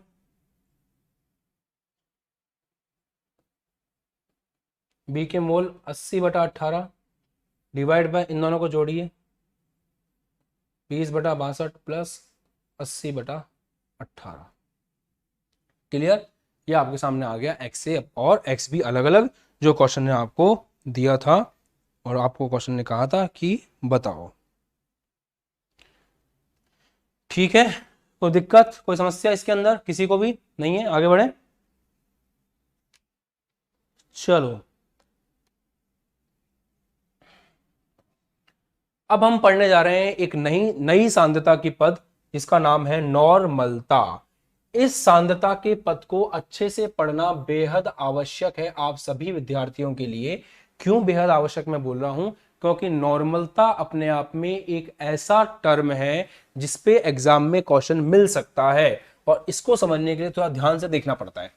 पहले सुन लो, किसी विलेय की ग्राम तुल्यांक में वह संख्या जो 1 लीटर विलियन में उपस्थित है, 1 लीटर विलियन में उपस्थित है, उसे नॉर्मलता कहते हैं। इसे कैपिटल एन से प्रदर्शित करते हैं। इसे किससे प्रदर्शित करते हैं? इसे कैपिटल एन से प्रदर्शित करते हैं। तो नॉर्मलता की जब बात की जाती है तो नॉर्मलता का फॉर्मूला क्या है? ग्राम तुल्यांक संख्या जो 1 लीटर विलियन में उपस्थित है। नॉर्मलता की बात की जा रही है और ये लिखा हुआ आ रहा है कि ग्राम तुल्यांक में वह संख्या जो 1 लीटर विलियन में उपस्थित है। देखो, एक काम करते हैं, सबसे पहले ये सोचते हैं कि मोलरता क्या होता है। अगर हम मोलरता के बारे में सोचेंगे ना तो हम इसको समझ पाएंगे। अगर हम मोलरता के बारे में नहीं सोचेंगे तो हम इसको नहीं समझ सकते, ये बात तय है। तो मोलरता के बारे में सोचते हैं। आपको दिख रहा है ये सब कुछ अच्छे से जो लिखा हुआ है बोर्ड पे, है ना? ये टॉपिक कहाँ से आ गया? कुछ बच्चे कह रहे हैं ये टॉपिक आपको हो सकता है बुक वगैरह में नहीं मिले, बट इसमें बेस क्वेश्चन आता जरूर है कभी कभी।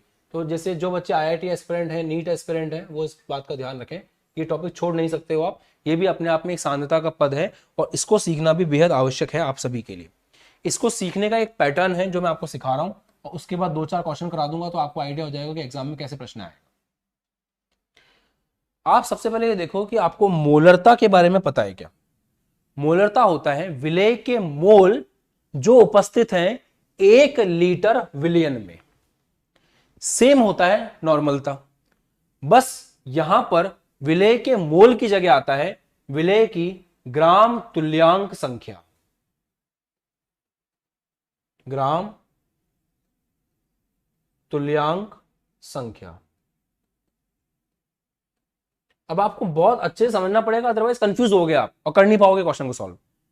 ग्राम तुल्यांक संख्या, ग्राम तुल्यांक संख्या का फॉर्मूला क्या होता है? ग्राम तुल्यांक संख्या का फॉर्मूला होता है विलेय का भार अपॉन विलेय का ग्राम तुल्यांक द्रव्यमान। तो ग्राम तुल्यांक संख्या का फॉर्मूला क्या है? ग्राम तुल्यांक संख्या का फॉर्मूला है विलेय का भार डिवाइड बाय ग्राम तुल्यांक द्रव्यमान।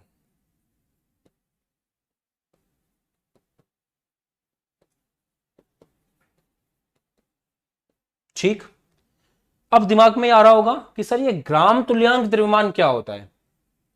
तो ग्राम तुल्यांक द्रव्यमान होता है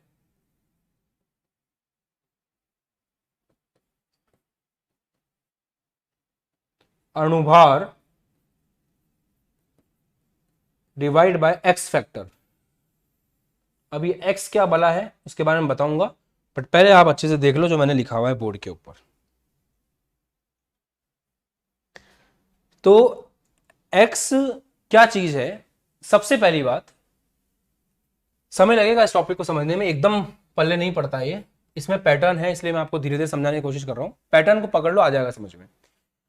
नॉर्मलता का मोटा मोटा मतलब क्या है? जैसे मोलरता का मतलब होता है, हो सकता है अभी 1 फुट ऊपर से जाए आपके, 2-4 मिनट रुको समझ में आएगा।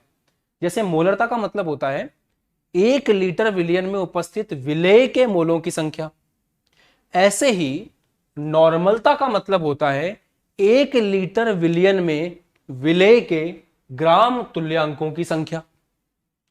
ग्राम तुल्यांकों की संख्या का फॉर्मूला क्या है?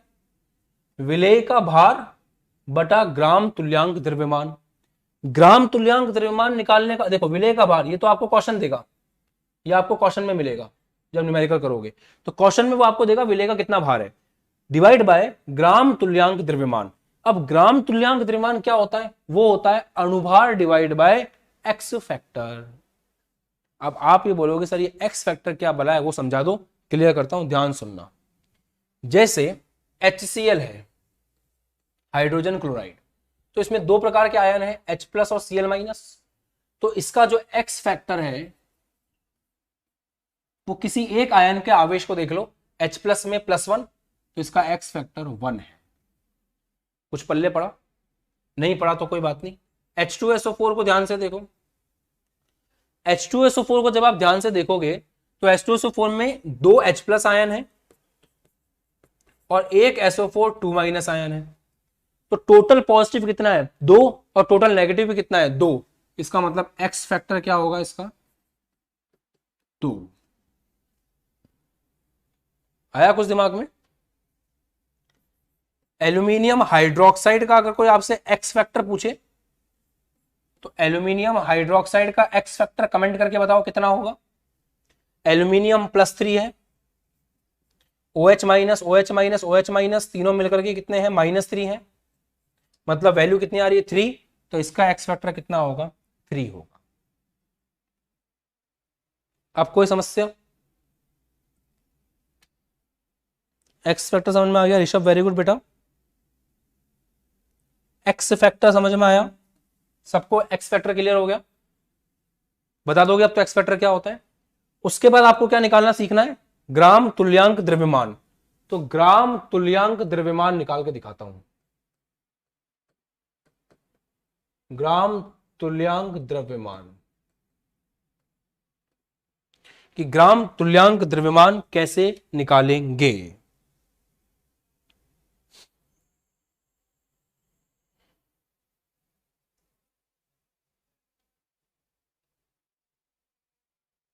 देखो, HCl स्टार्ट करें निकालना। ग्राम तुल्यांक द्रव्यमान का फॉर्मूला है अणुभार डिवाइड बाय एक्स फैक्टर। शुरू करें, HCl से शुरुआत करते हैं। HCl का अणुभार कैसे निकालोगे? H का 1 होता है, Cl का होता है 35.5, तो ये आ गया टोटल 36.5। अब अगर इसका ग्राम तुल्यांक द्रव्यमान निकालना है, जिसको बोलते हैं ग्राम इक्विवेलेंट वेट, चलती है थोड़ी बहुत इंग्लिश यार। ग्राम तुल्यांक द्रव्यमान को क्या बोलते हैं? Gram equivalent weight. कैसे निकालोगे? अणुभार, HCl का अणुभार कितना है? 36.5 डिवाइड बाय एक्स फैक्टर। कितना है एक्स फैक्टर? 1। इसका मतलब तो ये हुआ कि HCl का जो अणुभार है, HCl का जो अणुभार है वही उसका ग्राम तुल्यांक द्रव्यमान है। ओके, एक्स का मान उसके लिए 1 है। H2SO4 का अणुभार निकालते हैं। कैसे निकालोगे? हाइड्रोजन का 1 होता है, 2 हाइड्रोजन का 2, सल्फर का 32, ऑक्सीजन का 16, 16 चौक 64, सॉल्व करोगे आंसर आ जाएगा 98। ठीक है, आ रही बात समझ में? ठीक है ना बात? चलो, तो उसके साथ सॉल्व किया, 98 आ गया। यहां से अगर मैं आपसे पूछूं कि H2SO4 का अणुभार कितना है, तो आप बोलोगे सर H2SO4 का अणुभार 98 है। मैं आपसे पूछूंगा H2SO4 का ग्राम तुल्यांक द्रव्यमान कितना है, उसका ग्राम इक्विवेलेंट वेट कितना है, तो आप बोलोगे सर उसके अणुभार को उठाओ, उसके एक्स फैक्टर का भाग लगाओ, उसके बाद निकल करके आएगा उसका ग्राम इक्विवेलेंट वेट। तो क्या अब आप समझ पाए हो कि ग्राम इक्विवेलेंट वेट में और उसमें क्या फर्क है?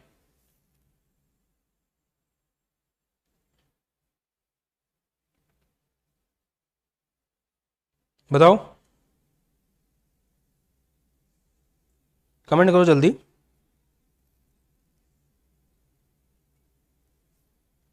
कोई दिक्कत है क्या किसी को? आ गया ना समझ में? एक बार एक एग्जांपल और कर लेते हैं। एल्यूमिनियम हाइड्रोक्साइड को ले लेते हैं। एल्यूमिनियम हाइड्रोक्साइड का जो द्रव्यमान है, अणुभार है, वो होता है 78। तो इसका अणुभार कितना हो गया? 78। अब कोई आपसे पूछे कि एल्यूमिनियम हाइड्रोक्साइड का अणुभार कितना है, तो आप आंसर दोगे 78 उसका अणुभार है। परंतु आपसे कोई उसका ग्राम इक्विवेलेंट वेट पूछे तो ग्राम इक्विवेलेंट वेट कितना होगा? 78 डिवाइड बाय 3। अब तो समझ में आ गया होगा यार। एक बार और समझाऊं?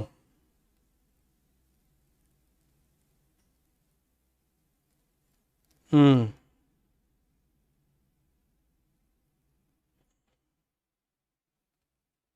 एक बार और समझे, देख लो। नॉर्मलता का मतलब है किसी विलेय की ग्राम तुल्यांक में वो संख्या जो 1 लीटर विलियन में उपस्थित है। ठीक है, नॉर्मलता कहलाती है। तो नॉर्मलता का फॉर्मूला हो गया ग्राम तुल्यांक संख्या डिवाइड बाय आयतन लीटर में।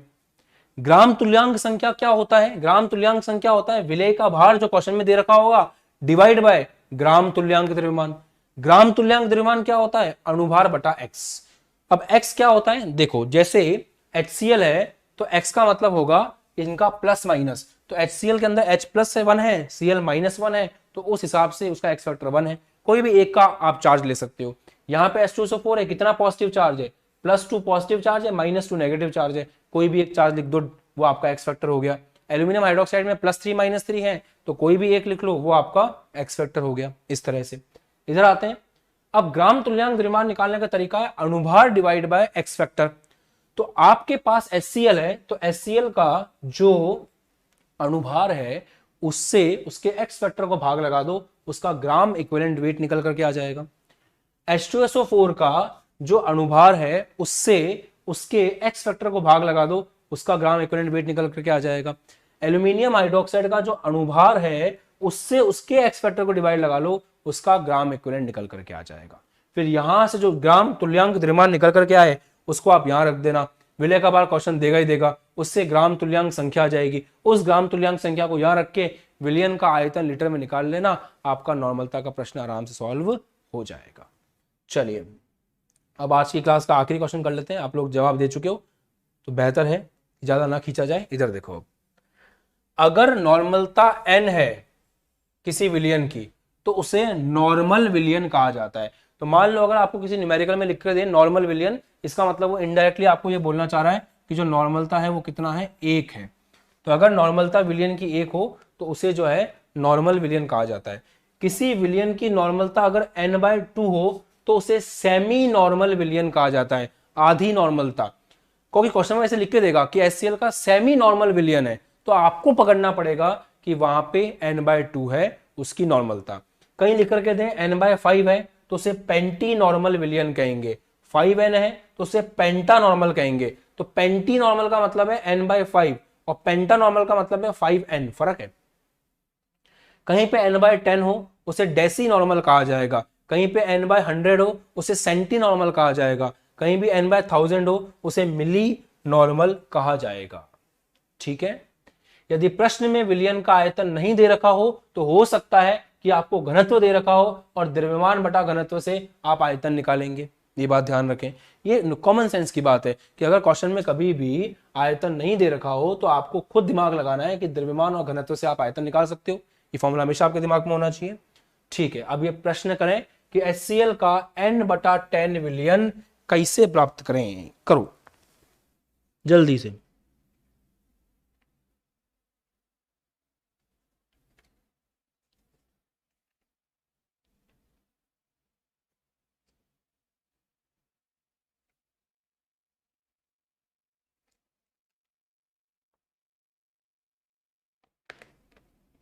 बताओ।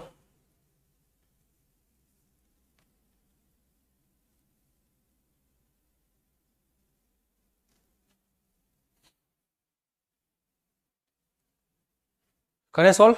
देखो, नॉर्मलता का फॉर्मूला लिखो, अपने आप सब समझ में आने लगे। नॉर्मलता का फॉर्मूला लिखोगे अपने आप सबको समझ में आएगा। नॉर्मलता का फॉर्मूला बोलता है विलेय पदार्थ की ग्राम तुल्यांक संख्या अपॉन विलियन का आयतन लीटर में। ग्राम तुल्यांक संख्या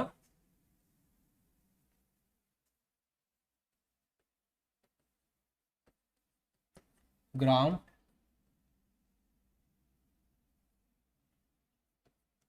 तुल्यांक संख्या डिवाइड बाय विलियन का आयतन।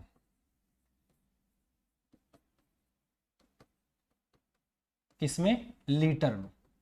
ठीक है, ग्राम तुल्यांक संख्या का फॉर्मूला क्या है, ग्राम तुल्यांक संख्या का फॉर्मूला क्या है, विलेय का भार बटा ग्राम तुल्यांक द्रव्यमान।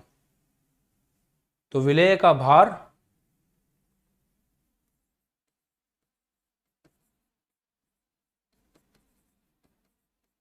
डिवाइड बाय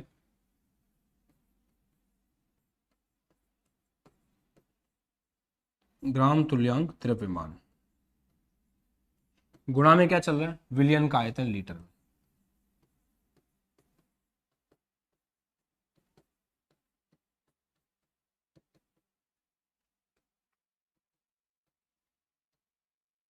अब आगे समझो। ग्राम तुल्यांक द्रव्यमान कैसे निकल के आएगा?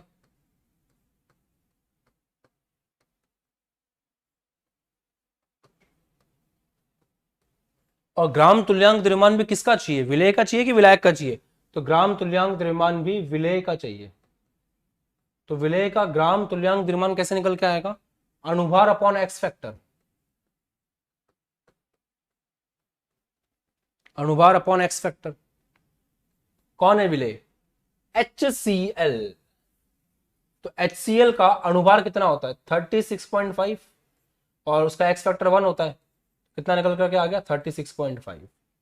अब आपको क्वेश्चन समझ में आएगा कि हो कैसे रहा है। देखो, वो पूछ रहा है n/10 कैसे बनाए, तो उसे हमें बताना है कि n/10 कैसे बन सकता है। मतलब नॉर्मलता उसने हमको ऑलरेडी दे रखी है 1/10। विलेय का भार हमें पता नहीं है कि कितना होगा। ग्राम तुल्यांक द्रव्यमान हमने निकाल लिया है 36.5। विलयन का आयतन हम लेंगे 1 लीटर, क्योंकि यहां पे हमने नॉर्मलता कितनी ली है? 1/10। तो नॉर्मलता में ये बात फिक्स पहले से लिखी हुई है कि नॉर्मलता का मतलब ही होता है कि आप जो बात देख रहे हो वो 1 लीटर विलयन के लिए देख रहे हो। तो यहां पे हम लिखेंगे 1। यहां से विलेय का भार कितना निकल के आ रहा है?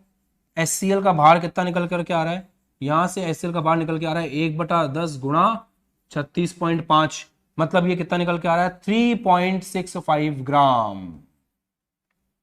अर्थात अगर आप 3.65 ग्राम HCl को 1 लीटर विलियन में घोलोगे तो उससे बनेगा आपका, मतलब 3.65 ग्राम को घोल करके अगर आप 1 लीटर विलियन बनाओगे तब जाकर के आपको नॉर्मलता कितनी प्राप्त होगी? 1/10। सिंपल।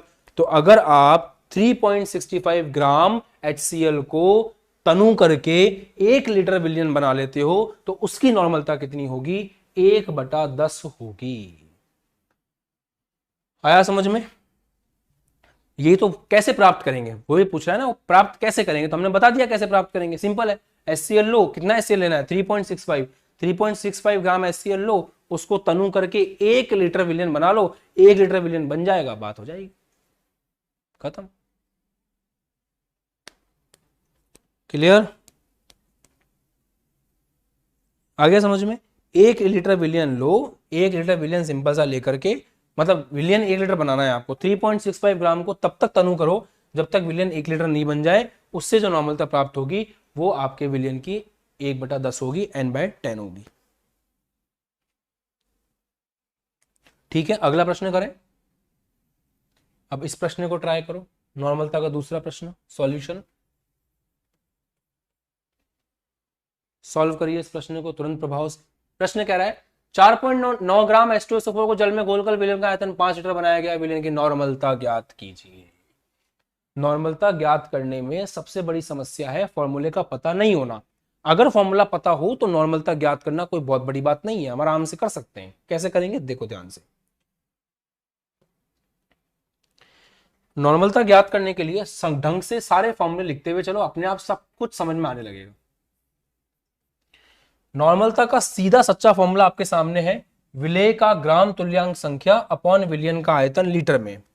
तो विलेय की ग्राम तुल्यांक संख्या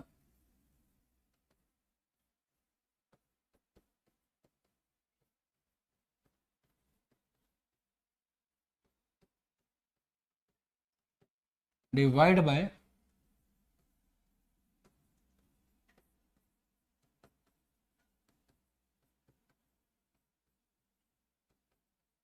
विलियन का आयतन लीटर में। विलेय की ग्राम तुल्यांक संख्या कैसे निकालेंगे? विलेय की ग्राम तुल्यांक संख्या, विलेय की ग्राम तुल्यांक संख्या का एक और फॉर्मूला है, विलेय का भार अपॉन विलेय का ग्राम तुल्यांक द्रव्यमान। तो विलेय का भार या विलेय का द्रव्यमान भी लिख सकते हो आप।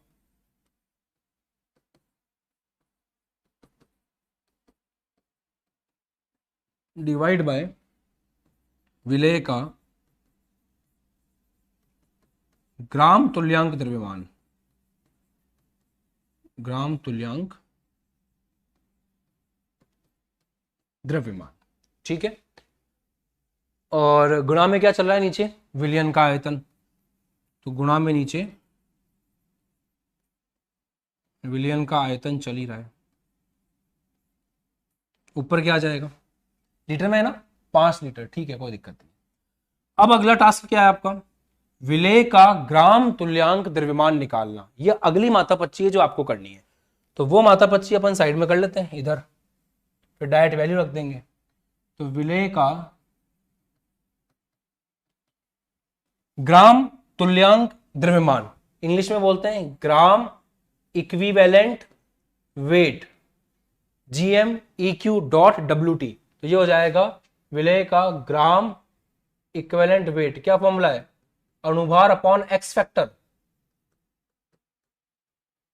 यही फॉर्मूला है। कौन है, H2SO4 है। H2SO4 का मैंने आपको ग्राम तुल्यांक द्रव्यमान लिख करके दिखा दिया था थोड़ी देर पहले, याद करो। H2SO4 का जो ग्राम इक्विवेलेंट वेट है वो उसका अणुभार अपॉन एक्स फैक्टर, अणुभार था 98, एक्स फैक्टर था 2, कितना निकल के आ गया था 49, ऑलरेडी आ गया था 49। इसका मतलब यहां डायरेक्ट कर सकते हैं अपन कि अणुभार उसका 98 है और एक्स फैक्टर 2 है, तो निकल के आ गया 49। ये 49 कहां प्लेस होगा, यहां पर। अब तो क्वेश्चन आपके हाथों में है। विलेय का द्रव्यमान 4.9 ग्राम क्वेश्चन ने लिख करके दिया है। विलेय का ग्राम तुल्यांक द्रव्यमान यहां से निकाल लिया 49, ये आ गया नीचे 10 इंटू लीटर, कितने लीटर आयतन है, 5 लीटर आयतन है। 49 से 49 कट गया, यह आ गया 1/50। इसका मतलब नॉर्मलता कितनी है, नॉर्मलता 1/50 है। इसको अपन इस तरह से लिखते हैं N/50 यहां पर नॉर्मलता है। यही आपका आंसर है। अब कमेंट करके बताओ कि नॉर्मलता वाली टर्म समझ में आ गई सबको। अब किसी को इस प्रकार की दिक्कत तो नहीं होगी कि हमको नॉर्मलता आ ही नहीं रही है, ठीक है। तो आज केमिस्ट्री क्लास अपन ने काफ़ी लंबी ले ली, फिजिक्स की क्लास थोड़ी सी इस सीजन से आज नहीं होगी, कल अपन फिजिक्स की थोड़ी लंबी ले लेंगे क्योंकि अब ज़्यादा कुछ नहीं बचा है। तो कल की क्लास में अपन क्या करेंगे, केमिस्ट्री का ये जो क्वेश्चंस बचे हुए हैं थोड़े बहुत और फॉर्मल था ये समझ लेंगे। तो केमिस्ट्री क्लास कल हाफ एन आवर की हो जाएगी, बचे हुए टाइम में 1 आध घंटे अपन जो है 1 आध घंटे से ज़्यादा फिजिक्स ले लेंगे, तो सब बराबर हो जाएगा, ठीक है। तो यहाँ तक की कहानी अपन ने बहुत अच्छे से कर ली और काफ़ी सारे क्वेश्चंस किए आज अपन ने क्लास में, समय का पूरा सदुपयोग करते हुए।